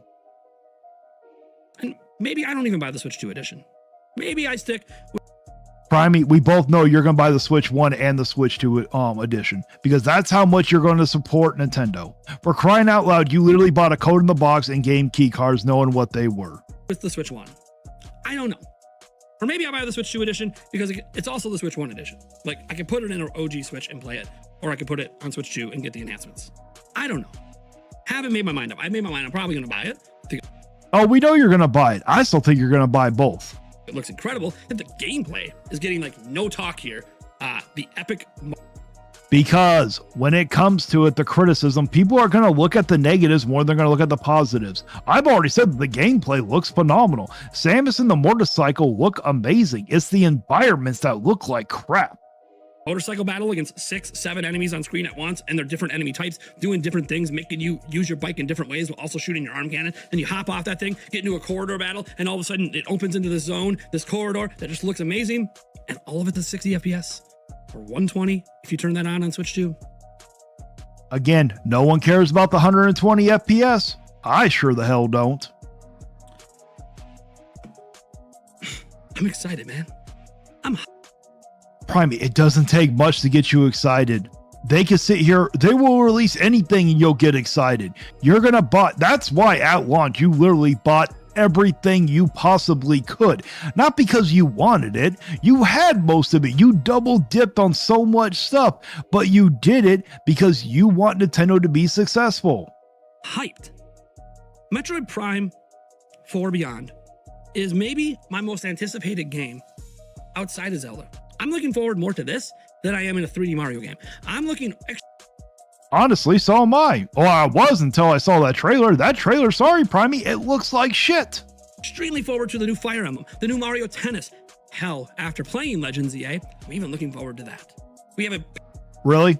You're really looking forward to that, how they are sitting here locking the Mega Evolutions behind a paywall. If you want the Mega Evolutions for the Kalos starters, you literally have to get the online subscription service, and you have to sit here and play ranked battle mode. You understand that, Primey, don't you?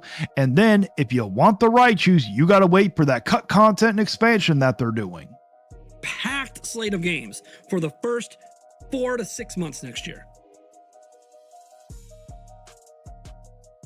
Oh, and they gave us Mario Galaxy 2 again. And I say again. Of course, you're going to be excited for that one. And I know that you bought 3D All-Stars, and I know damn well you're going to buy the Galaxy 1 and 2 also. Because we only ever got it once. So the second time. So again, the first time was original release. I'm going to sit back and say, I understand. If this was not the direct for you, if you...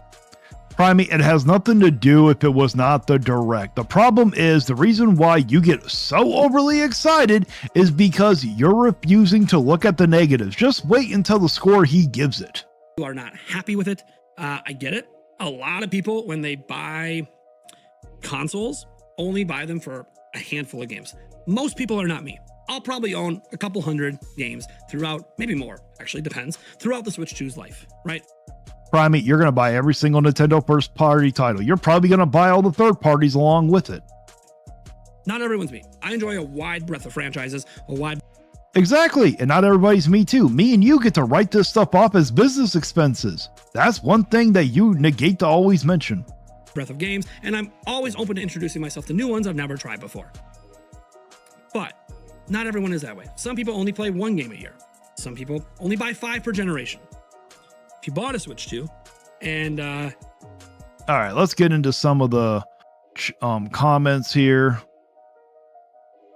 Angry Vigilante Show, politics of any kind. Yeah, okay, I already got to that point. Horror Hellfire, I am well aware. Oh, I bet you are. I'm aware of the lady glasses, and I'm aware of the lunatic books as well. Oh, I bet you are. That was the war paint is on. Harmon Smith isn't excited for Metroid Prime 4. That's because he does not like first-person shooting games. That's the only reason why, I think. Oh, Franco, how do you prefer, you sit there and say that I'm not part of your community. How do you like Harmon Smith, of all people, is involved in your community? How do you enjoy that one? John Marr, I had to order from Play Asia. I only buy physical. I understand. There's nothing wrong if all you buy is physical. I'm too cheap to do it. So I sit here and rent them. And if I really like them, I will choose to keep them. I'm also aware of Harmon Smith hating women. Oh yeah, he does. For whatever reason, he does. I feel sorry for the woman that he marries. Video games are more than enough. You're just a tourist. Who are you talking to, Franco? Just avoid Harmon's Twitter. It's on. Oh, I bet it is. I can only imagine. I heard Mario Kart is dead. Yeah, it most likely is, Franco. That's something you need to understand. Dustin Nunn, ever play Tetris DX on the Game Boy Color? It's the best version of the original Game Boy Tetris. No, I have not. I usually only got the handhelds for the Pokemon, to be honest. Oh, I bet he will, Power Boss. Yes, he will buy multiple copies. I don't know who you're talking about, but I will sit here and say that. Number 1 in chart from day 1. Congratulations. The reason why people are buying it is because they think it's fun, and then they come to find it and they realize how barren the world is and how much you get bored of it after 3 hours. The Nintendo Stockholm Syndrome is completely real with the Nintendo fanboys. Oh, that is very true. Harmon Smith can't go 1 week without talking about Review Tech USA. Yeah, he keeps sitting here saying that, but he's talking about that Rich guy. Did Rich used to be Review Tech USA or something? I'm not angry, Franco. Power Boss, I don't know who you're talking about, you gross. Night of Supper, Prime 4 has to be his anticipated games. This is virtually nothing else. Yeah, that's true. Yeah, that is absolutely wild. I agree, Hellfire. Mega Evolutions. You can't even spell evolutions. Yes, it's cut content, Franco. The expansion. You honestly think that they're going to have it ready in February? You think that they just magically started on it right here and now? Use your brain for once.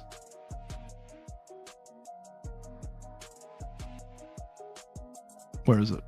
Where did I mess up? I messed up. Angry Vigilante, you should do a debate. It stopped Tucker about him behind his back. The heart of cameraman do not that. Okay, Davis, you missed some words. If you're talking about me and Prime debating, we've already done a debate. I don't think Prime really wants to debate me again anyways, but we've already done a debate.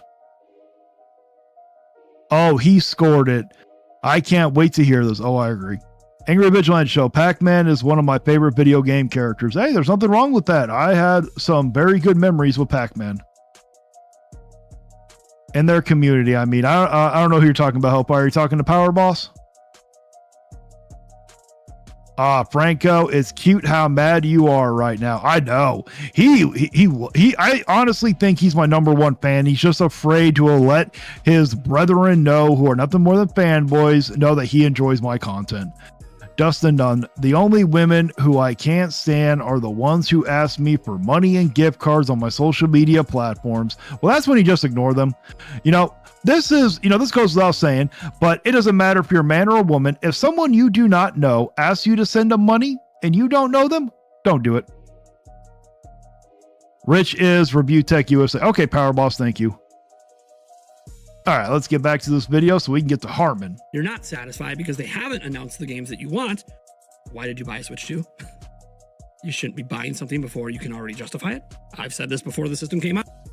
Well, Primey, many people thought that the tariffs were going to go up and they were going to cause the system to go up in price. So there was a lot of panic buying in the beginning.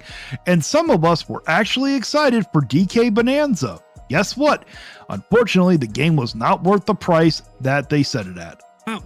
Don't buy a Switch 2 unless what's already coming out on it day one, plus the Switch 1 improvements, justifies the purchase. If you're still looking for justification of something you bought, look in the mirror. Wait till the games are here. Then buy it. Hell, go sell the system. Primey, there are plenty of good games coming out for the system. If people can find a good deal on it, they're going to go out and buy it. But once they buy it, if they're not satisfied with their purchase because the games turn out to be lackluster, that is Nintendo's fault. Don't worry about buying another one until the games you want are actually here. Now, this is why I'm excited. You see, all these amazing games are coming because, yes, the Switch 2 has games. This isn't something that we could always say for other. Yes, you are correct. The Switch 2 does have games. What they have are overpriced games. There are literally only one game, Primey, just one single game that is worth the price, and that is Fast Fusion for $15. Everything else is overpriced. Other generations on other platforms that launched in their first year. Switch 2 does not have a game problem. It's getting a ton of them. Exclusive No, they just have a quality problem. games, old games coming back, big name third parties, day and date. No one cares about the third parties, Primey. Many people already have other platforms. The best third parties over the last couple of years coming over. Yeah, Nintendo Switch 2 has games. And we haven't even got to the big ones yet. That's what's so exciting. We have gotten to the big ones. Pokemon Legends ZA, that's a big one. Next year, the year after, and the year after that, the next 3 years of Nintendo Switch 2 is bound to be where Nintendo. This is, see, whenever you act like this, Primey, this is what we hear. I made this soundbite especially for you. Oh, take me, Daddy. That's what you say to Nintendo every single time. Brings out the big guns. Why? Because they do it every generation. We know Mario's coming. We know Zelda's coming. We know Animal Crossing is coming. We know Smash Bros is coming. Wii U got Smash Bros. What's going to be funny is that they don't release those games. I know they're going to, but how funny would that be if they wait like 8 years to do another Mario one again? We know these games are coming. I know it's hard to be patient. But in the meanwhile, Nintendo keeps giving me more games I want to play, so I can't help but be excited. I already felt justified day one. You liar. You did not build well, yeah, you did because you knew you got to sit here and write the damn thing off, but you yourself knew that that game was not worth the price. That's why you were flip-flopping all the time. Because now my Switch games, my lovely Switch games. And also the reason why, because you created a channel around Nintendo, so you have to sit here and show how excited you are. Sometimes I wonder if this is really fake excitement. Finally feel amazing again. And then in Mario Kart World and DK Bonanza and Cyberpunk and Yakuza 0, all made me happy. And no, I'm not happy with every release. I don't think Madden is good. I'm sorry. I play Madden. Yeah, it's not good because of the quality. The port is terrible, but that's not the reason why you don't like it. You don't think it's worth it because literally you can't do like the crossplay with it with your friends that are on other systems. That's the only reason why you don't like it. It has nothing to do with the damn port itself. I'm playing on an Xbox because I don't think the Switch 2 version is acceptable for me. For me. Might be for you, but it's not for me. I don't like some of the prices. $50 amiibo. Yes, $50 amiibo. That is completely ridiculous. But Primey, we know you say you don't like the prices, but you're going to sit here and buy them anyways because you make money off of them. Yikes. Not really sure on the $100 Virtual Boy accessory, but they gave us a $25 one if you don't want to buy the $100 one. It doesn't matter. You shouldn't have to buy the $25 one. These games are not good. Nobody's excited for it. I'm also not really sure I care about the Virtual Boy all that much to begin with, outside of collector's reasons. But man. See, that just shows right there. You literally are going to buy it for the collector reason. That Direct was amazing for me. I gave it an A-. I've said this. That's because you gave it an A- because you refused to accept the negative parts about it. If you would have sat here and added the cut content from DK Bonanza, the cut content from Pokemon Legends ZA, and hiding it behind a paywall, you would have sat here and lowered that score. If you would have sat here, included the Virtual Boy, you would have sat here and lowered that score. But of course, Primey, you got to sit here and always set aside the negatives. Many times. The minus just being, yeah, it lacked that one game that I think would have impressed everyone. And yeah, I don't like DLC being announced before a game comes out. Those feel like minor gripes considering how much I'm getting and how happy I am with my purchase. I know I'm going to be called a fanboy. I know I'm going to be called a shill.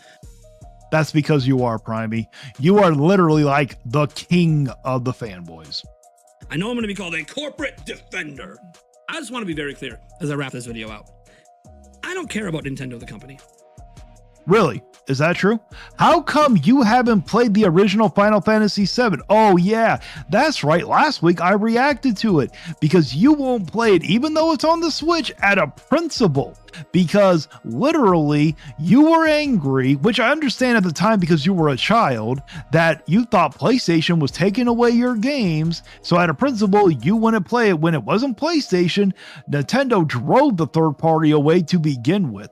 I understand, Primey, that is hard for you to understand, but you are not a child anymore. You can sit here and go play those games. So you can sit here and be like, oh, I don't care about Nintendo as a company. Why haven't you played the Final Fantasy VII game yet?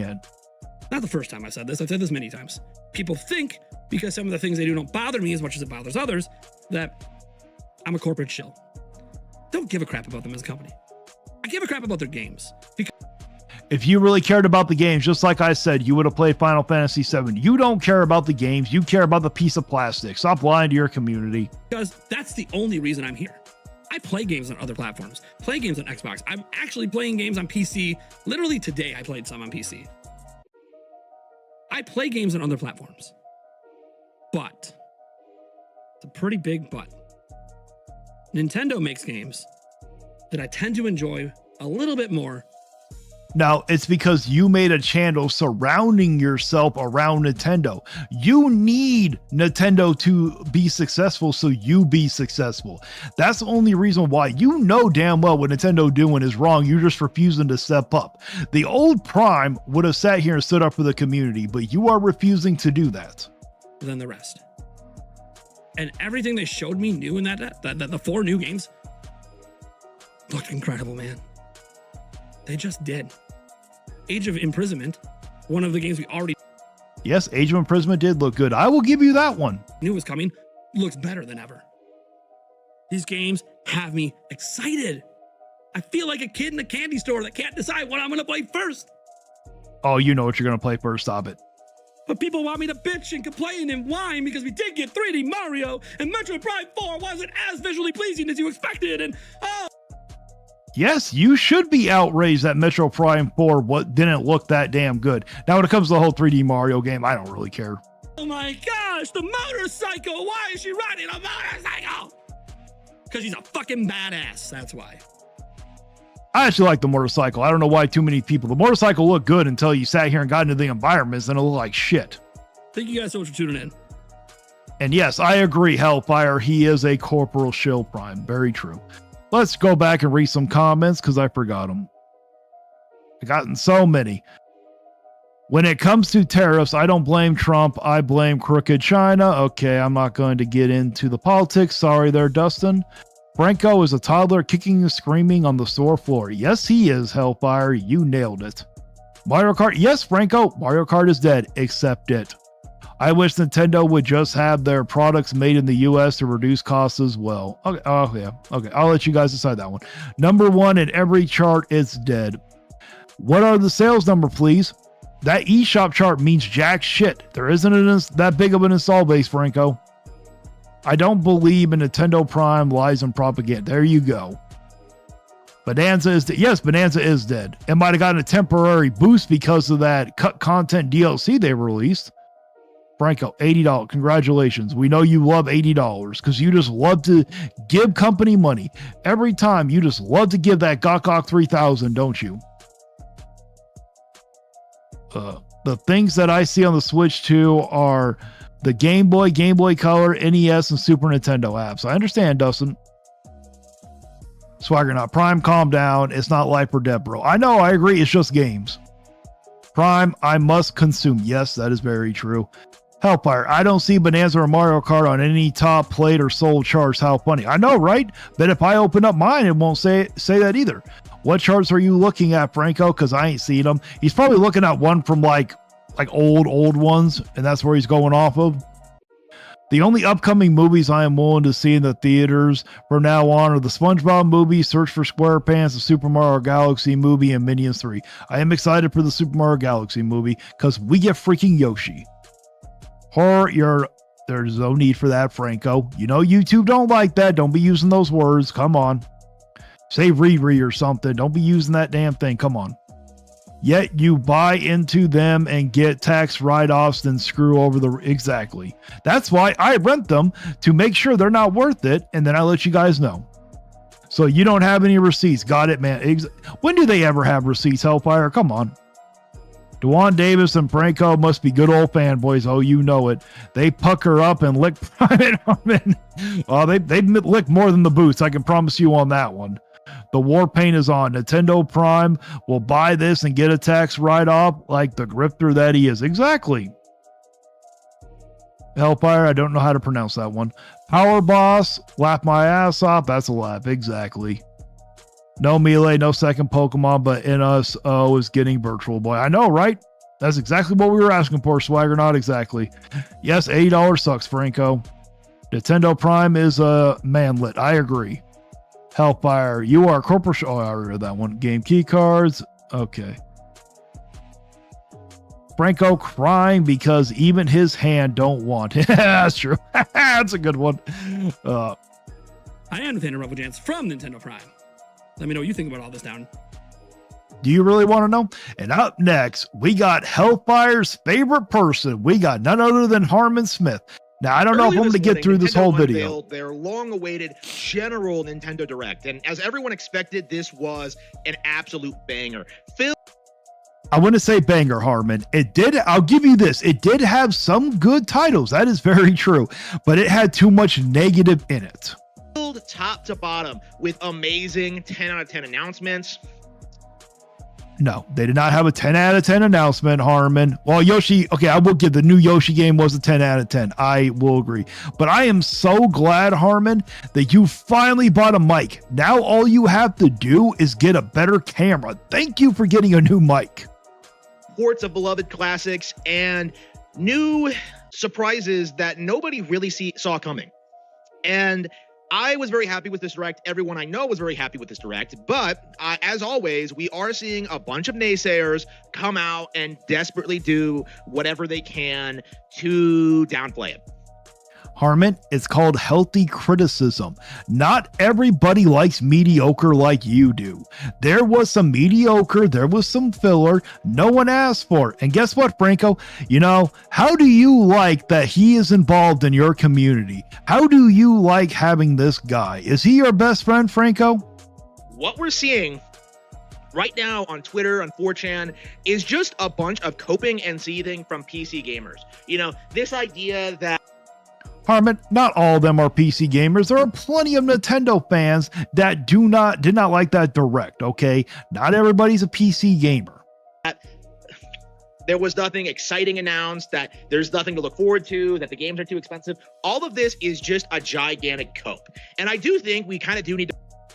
Harmon, again, the only thing coping around here is how you refuse to fix that damn hairline of yours. You really need to do something about it. It's either that or your forehead keeps getting bigger and bigger. And stop rubbing your forehead already. A magical genie's not going to pop out and grant you a wish to bring Princess Peach to life for you.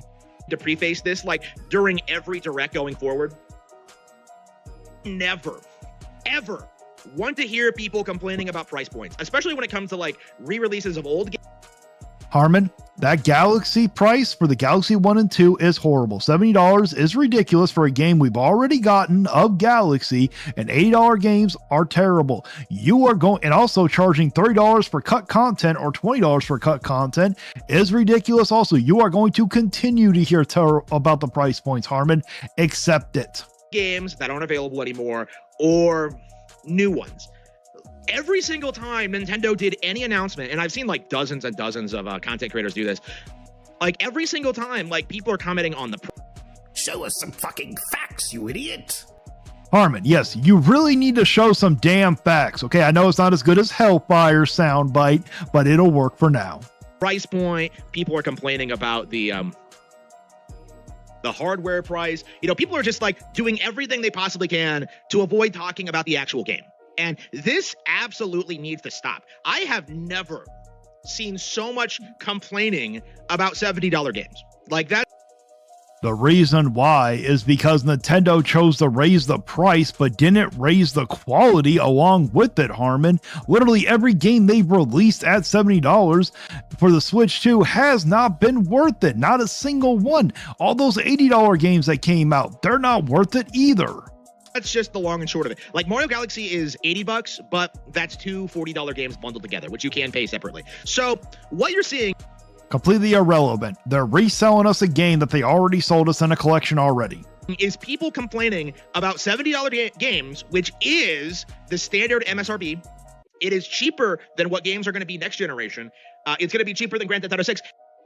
Harmon, show some facts already again. Show us some fucking facts, you idiot. Exactly. Show us the damn facts. You don't even know how much games are going to be next generation. You're just speculating because you want to remove the attention off of Nintendo. And you're still seeing people sitting there and complaining about the price point for games that they really, truly don't have the slightest clue about. They are complaining about like the pettiest things imaginable. And it just... Harmon, it's not petty to complain about them cutting content from DK Bonanza and reselling us to it for $20, or cutting out content for Legend ZA and selling us it for literally $30. There is nothing wrong with complaining. To me, it just speaks volumes about how none of these people have anything of value to say, to add to the conversation, because basically everything they announced in this direct was good. Like, there were a couple of disappointments, but for the most part, it was like a well-presented showcase that highlighted a lot of exciting new announcements. But you saw a lot of people bending over backwards to try and downplay a lot of these titles, especially if... Talking about how you bend over for Daddy Nintendo? Is this literally what you say every time Daddy Nintendo comes over? Oh, take me, Daddy. if it's like third-party ports, you know. The amount of seething I saw towards like Resident Evil Requiem in particular was insane. Like, Harmon, that hair looked like crap when it came to it. there were a lot of people apparently who were like convinced that the Switch can't run that and were adamant that it wouldn't be coming out on the platform. But lo and behold, Capcom is struggling. So all of a sudden, their big new Resident Evil game is launching like on Nintendo Switch 2. Like, imagine that. Like, Okay. Guess what? It looks like crap. That hair looks like shit, Harmon. You can get all excited about getting a port that's not going to be that good. Capcom has bent the knee, you know, after years of seething and doing everything they possibly can to stay Bent the knee just because they didn't release Monster Hunter Wilds on the Switch. It wouldn't have been able to run on there. off of Nintendo hardware. Here they come crawling back like they always do, like a battered housewife. Like, it's just like unbelievable. Harmon, the reason why they didn't bring a lot of their games to the Switch because the Switch could not handle them. Can you accept that already? Like, Capcom is just unbelievably pathetic. And what's even more ridiculous is just how the community is just... they treat these third-party game announcements, because I pointed this out when Silksong came out, but like every time some major third-party game gets announced, whether it's like Silksong or Virtua Fighter 5 or Resident Evil Requiem, like there's always this like weird undercurrent. Like, the game... Oh, Harmon, are you just mad that people get more excited for a game that's not Nintendo? I understand that's hard for you to accept, but you just need to accept it. Game doesn't actually matter, that it doesn't count as like a real Switch 2 game because like, well, there's this big prevalent like undertone to like anti-Nintendo discourse. Like, oh, Super Mario Galaxy gets re-released. Like, oh, I don't need to buy that. Like, I can just these third-party games. Oh, I can just get that on my PC. Well, I mean, you can, Harmon. They are on the PC, technically. Like, there's no thought or consideration given to the fact that like Switch 2 is the better platform than PC. And if you don't believe me, portability, that by itself gives it more flexibility than You do realize they have portable PC, Harmon. You do understand that, right? anything on PC. Like, again, the PC cannot compare to the Switch's core functionality, which makes it objectively better Have you never heard of a Steam Deck? than all alternative formats. Like, and again, like every single time, there's just this like obsessive need to try. To Dustin, I don't know how to say your last name, Vigilante, give it to me straight. Has this idiot thrown around last week's Utah hit to prove his point? I have no idea what you mean by last week's Utah, but I don't know. He is not a bright one. We'll just say that one. Try and downplay these showcases, no matter how well received they are. Like, this is a game. This was a direct that had tons of huge banger announcements. We got the most amiibo we've ever seen in any Those amiibos are overpriced, Harmon. How are you excited for those? showcase in years.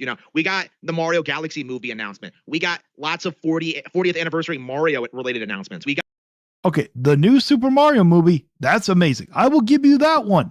But Harmon, no one is excited to pay $70 for both the Galaxy games. Okay, no one's excited to rebuy Galaxy 1. No, some people are excited for the Mario Tennis. A lot of people are excited for the new Yoshi game. No one is excited to pay for an $80 Super Mario Wonder game. You do understand this, right? we got like Donkey Kong DLC. We got like all this stuff that really showcases how strong the Nintendo Switch 2 is at this stage. Oh, we got Blast in the chat. How you doing, Blast? All of those amiibos, yes, they are. They are completely overpriced. I am so glad I have never bought an amiibo. I'm never going to waste my money on that crap. Age of its lifespan. And right now, we are still seeing the terminally online gaming community refusing to admit the Switch is more successful than the PC, the PlayStation, Xbox, and mobile.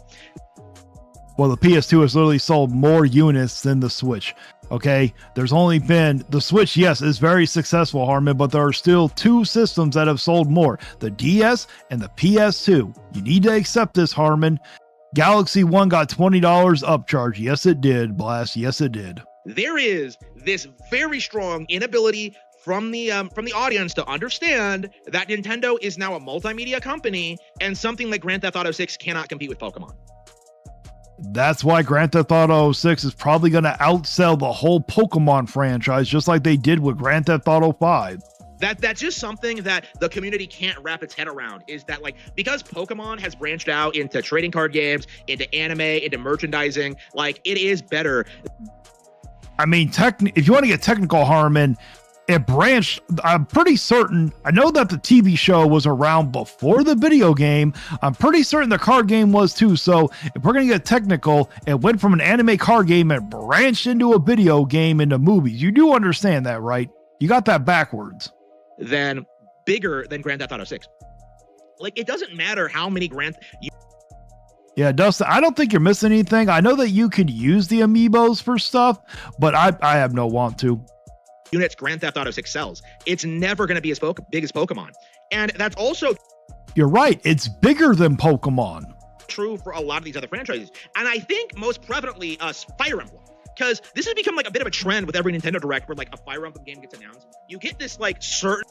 Okay, Harmon, I understand you're new to using a mic, but you got to keep, if you're going to move your head, you need to move the mic with it, okay?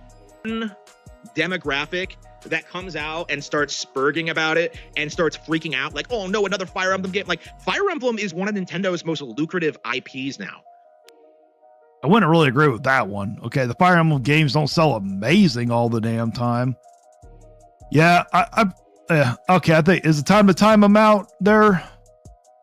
All right, Franco, you're being a little bit too ridiculous now. Let me see if I can time you out. How do I do it? Why?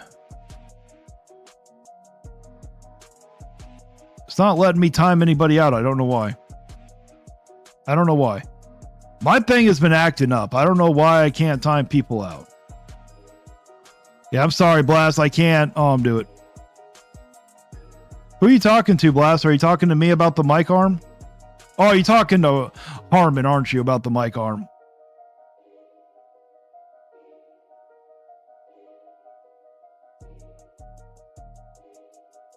Vigilante needs some mods. How do I add the mods? I'm clicking on the 3 button next to the name, but it's not doing nothing.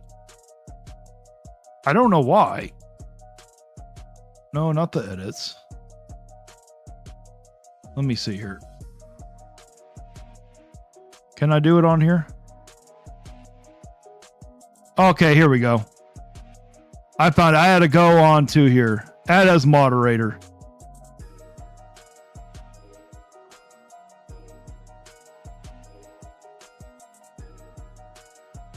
There you go. I made Blast a mod, and I'm gonna make Hellfire a mod. Now, don't give people permanent bans, okay? Only give them temporary bans. There you go. If he gets out of control, you guys can time him out. All right, let's get back to it. Where did my screen go? Close. Jesus Christ, why is it? Interact. There we go. And it's not because the games are high sellers, it's because of the merchandising and like the waifu shit. Like it's their waifu brand now. Okay, so it's really big with that kind of like with that kind of demographic, which is of course like the sort of people who will spend a lot of money on like on figurines of the characters and DLC and so forth. Like Fire Emblem is way bigger than I think a lot of people realize at this stage. Fire Emblem is very successful, but I wouldn't sit there and say that it's that amazing.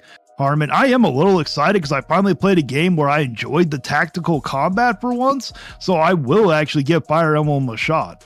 And like people really need to wrap their minds around it. That like Fire Emblem is like quite a bit bigger than I think than most Japanese RPG franchises. And there's just this like unwillingness from the community to admit it, that like it's this huge cultural phenomenon now, that it's one of Nintendo's biggest IPs. And like not really, Harmon. It's getting up there, but I wouldn't really say it's one of their biggest IPs here. You also have like, you know, a lot of dismissive people towards like Tamagotchi. Like, you know, one of the things I saw with this direct was people complaining about Animal Crossing not being there, completely ignoring the fact that Tamagotchi. Harmon, Tamagotchi is not Animal Crossing, no matter how much you want it to be. And Pokapia were like two. Nobody asked for that.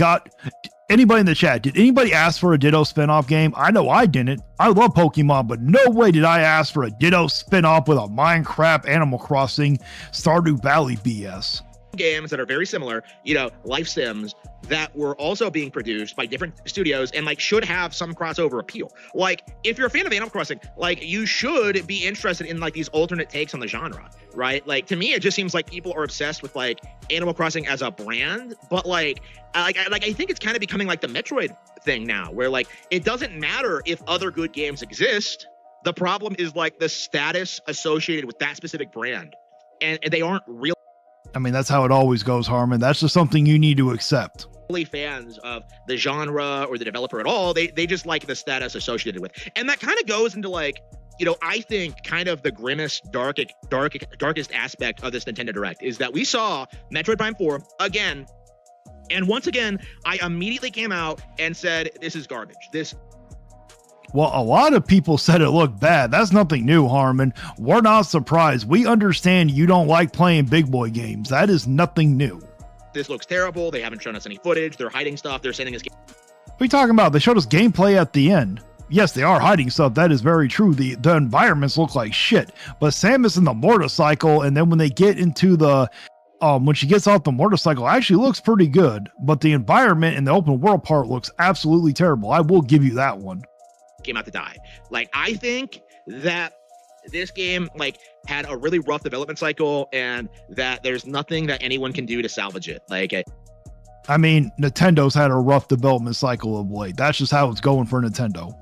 it probably should have been canceled. Like, Oh no, it's Justin. The video was listed as 8 p.m. today. I'm sorry. That was an accident. I must have messed up. I'm sorry, Justin. That's my bad. I meant the AM part.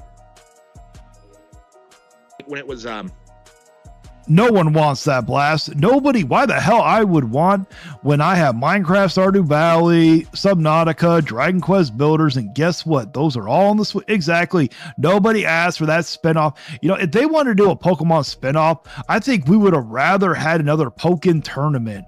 Or how about a new Pokemon Coliseum, or even Mystery Dungeons, or a Ranger game? We didn't want the Ditto spinoff. No one likes Ditto that damn much.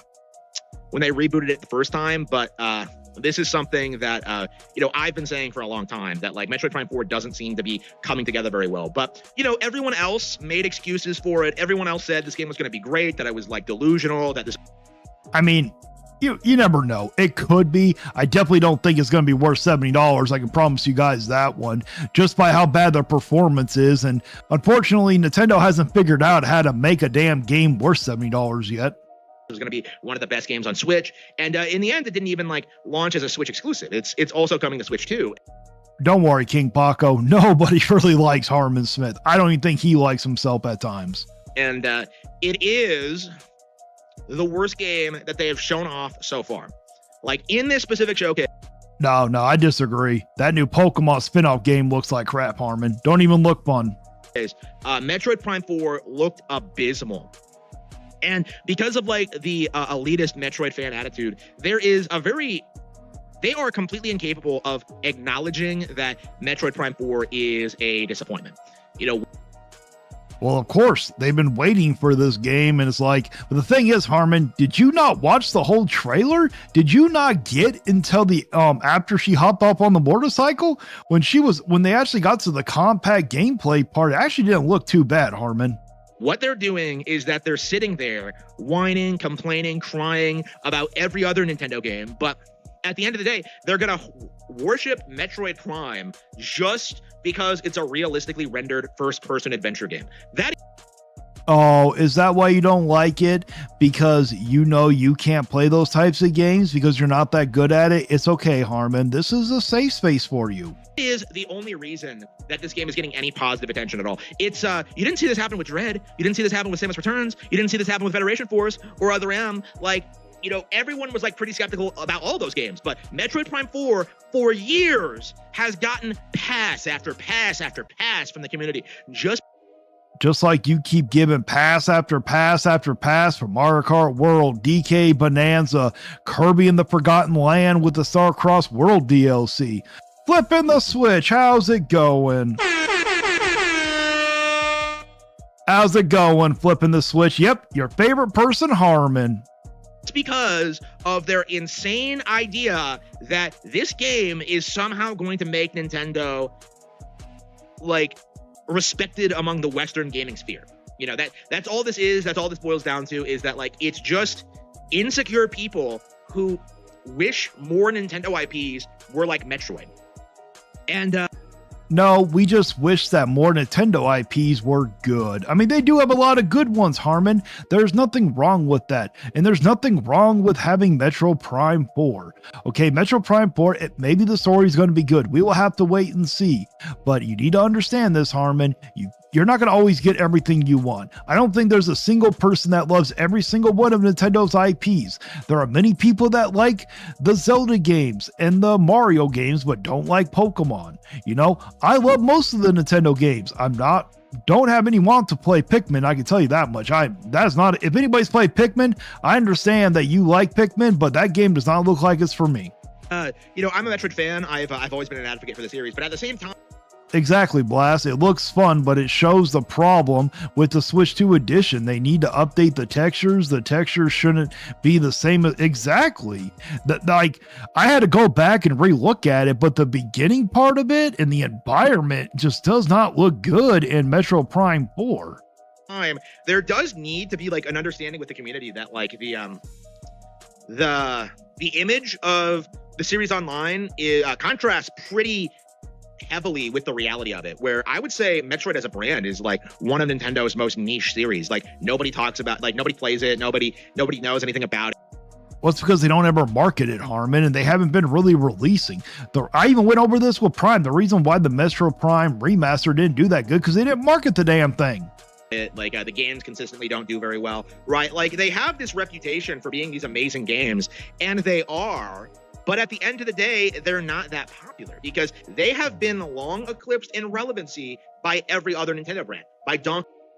I would not agree with every single, they still do better than Princess Peach Showtime here, Harmon. They still do better than Mario and Luigi Brothership. Donkey Kong, by Fire Emblem, by Pikmin, Animal Can anybody tell me how many sales Pikmin has sold? Because I don't know that off the top of my head.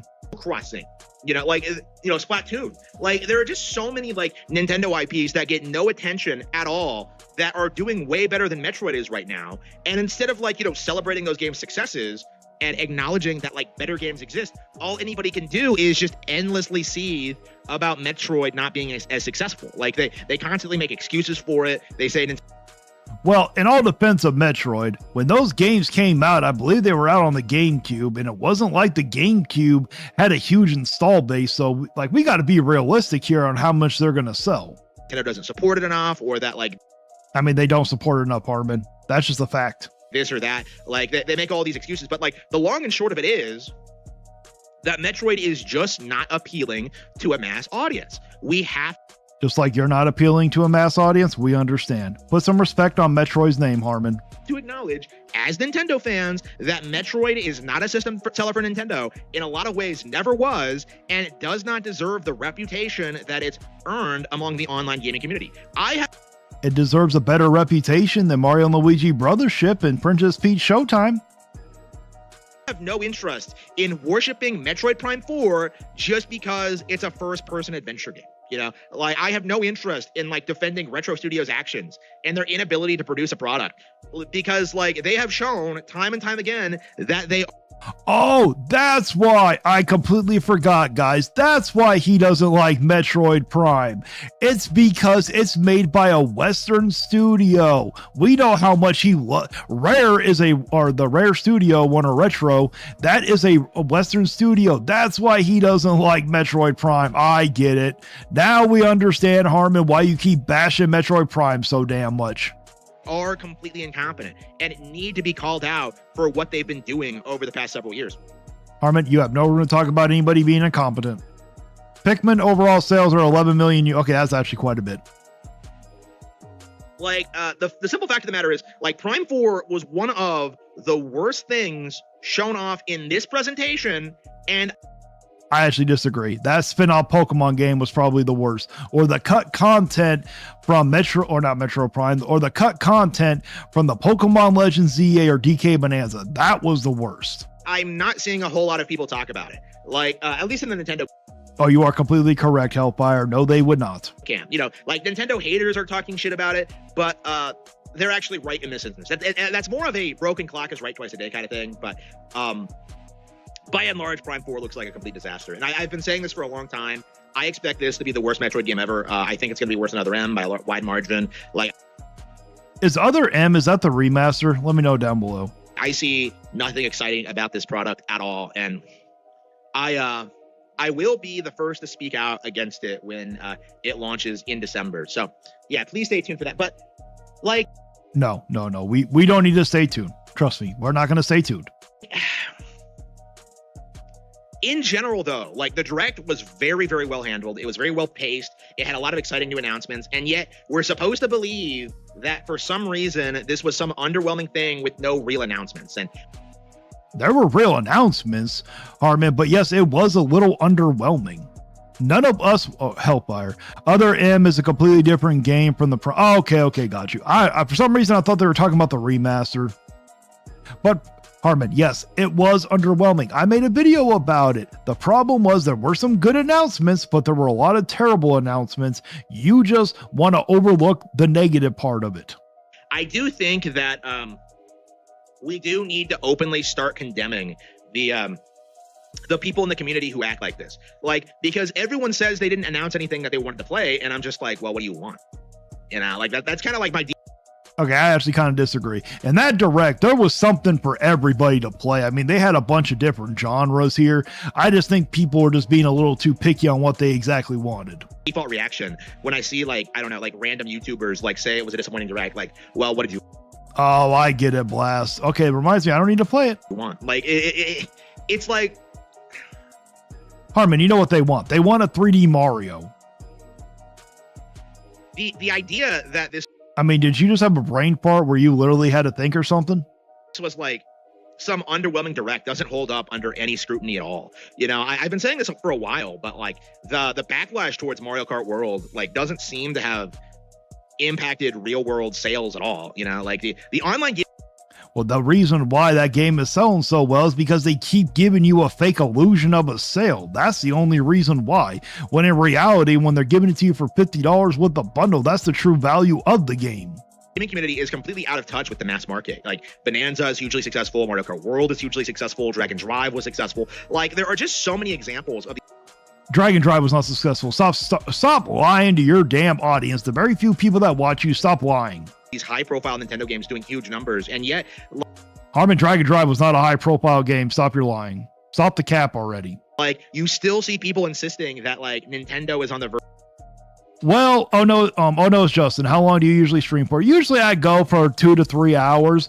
After this video, I'm going to be done because I got a doctor's appointment that I got to go to today just for a checkup. Don't worry, I'm very healthy. But, you know, just for your, you know, when you hit a certain age, every year you got to go for a checkup, and that's what I got to do. So after this one, I'm going to be cutting it a little short. Verge of failing, that arrogant Nintendo is here and that they're gonna like somehow drop the ball when they really have no competition at this stage. Like what Harmon, they got plenty of competition, trust me. exactly is the competition going to do to compete with Fire Emblem, with Splatoon, with I'm pretty certain Call of Duty makes more than Splatoon does. Just saying, Harmon. with Donkey Kong Bonanza, with Mario Kart World? Like nothing. Like nothing's coming out anytime soon that's competing with any of that. And a lot of the biggest third-party games, you know, games like Star Wars Outlaws, Hogwarts Legacy, Resident Evil Requiem, like they've been ported over already. You know, people spent It's not even out yet. 5 years trying to pretend Cyberpunk 2077 was good, only for it to get a day one release on Nintendo Switch 2. That doesn't make it not being... What the hell are you trying to say? Just because it came to the Switch 2 doesn't mean it's not a good game. Cyberpunk 2077 is a phenomenal game, Harmon. It's not our fault that you have no damn taste. So like the copes that like Switch 2 has failed or will fail, or Harmon, keep the mic towards your mouth. I understand you're not used to using the mic, but you can't move the mic away. It's not going to sound right. that the direct is like turning people away. Like I don't think that has any set like place in reality at all. Like I checked like the Nintendo America YouTube channel like an hour afterward. That one video had like 2 million views like an hour later, like which is really good for a showcase like this. And of course that's not going into like all the other places this was streamed, all the restreams, people who will watch like individual game trailers later. Like there's just no that it's just very clear to me at this point that Harmon, you do realize when there's something that's very disgusting or people don't really like, they will watch it a lot. You do understand that, right? the idea that Nintendo is going to fail, it's just completely out of touch with reality. Like people don't. Well, you remember, Harmon, they came off a very successful of the Wii, and look what happened to the Wii U. It could happen. And guess what? Nintendo doesn't have a safety net to fall back on. With the Wii U, they had the 3DS. With the N64 and GameCube, they had the Game Boy Color and the Game Boy Advance. What do they got now? Hellfire. I think Franco got so mad he started going to all my videos. Oh, Hellfire, unfortunately, I feel bad for you because Franco, he loves to spam the comment sections. Don't understand the current state of the gaming industry, and they don't understand that Nintendo is the market leader, and they don't understand there's really nothing that PlayStation, Xbox, or PC can do to compete with that. You know, people will cling on to their like random. Okay, so that's going to be that's it for yours. PlayStation, well, if they finally release some games, they can compete, but trust me, Harmon, they do have competition, and they always will. Well, guys, that is going to be it for my live stream. I got to cut it a little short. I did have one more video to do, but I got to go to my doctor's appointment, unfortunately. So I hope you guys all have a great day. Thank you for showing up. And I'm sorry that I put down the wrong time. I thought I put down AM, but I accidentally put down PM. Just remember, every Monday morning, I will be doing a Salty Morning live stream at 5 a.m. Pacific Standard Time. So I hope to see you guys again. And thank you guys all so much. And until next time, guys, stay vigilant and make sure you drink your coffee.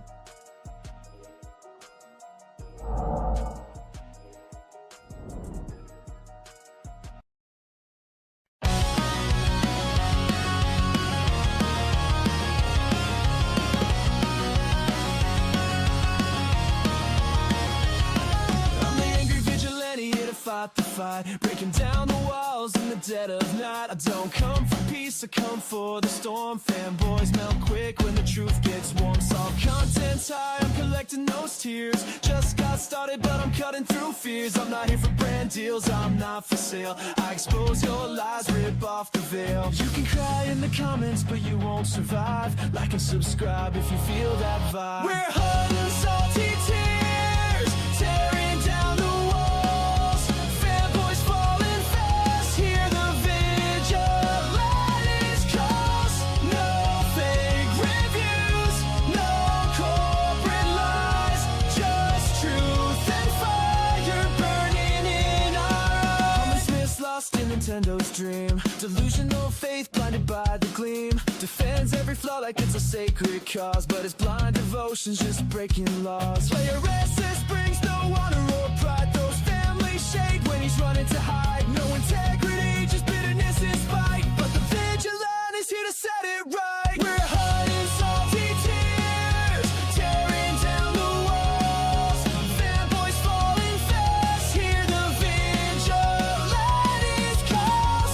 No fake reviews, no corporate lies, just truth and fire burning in our eyes. Cast guys, fake words can't hold the line. Sony fanboys smoke, but his reviews don't shine. Switch for shields, a corporate game, selling hype and spin while we call out the shame. Dark trays and Nintendo fanboys stuck on repeat, says the same old lines like a broken beat. Recycling words, no fresh insight, but we break through the noise and bring the fight. We're hot and salty tears, tearing down the walls. Fanboys falling fast, hear the vigilante's calls. No fake reviews, no corporate lies, just truth and fire burning in our eyes. If you're tired of fake, if you're done with the spin, join the fight, let the real talk begin. We're here for the truth, no need to hide, so make sure to like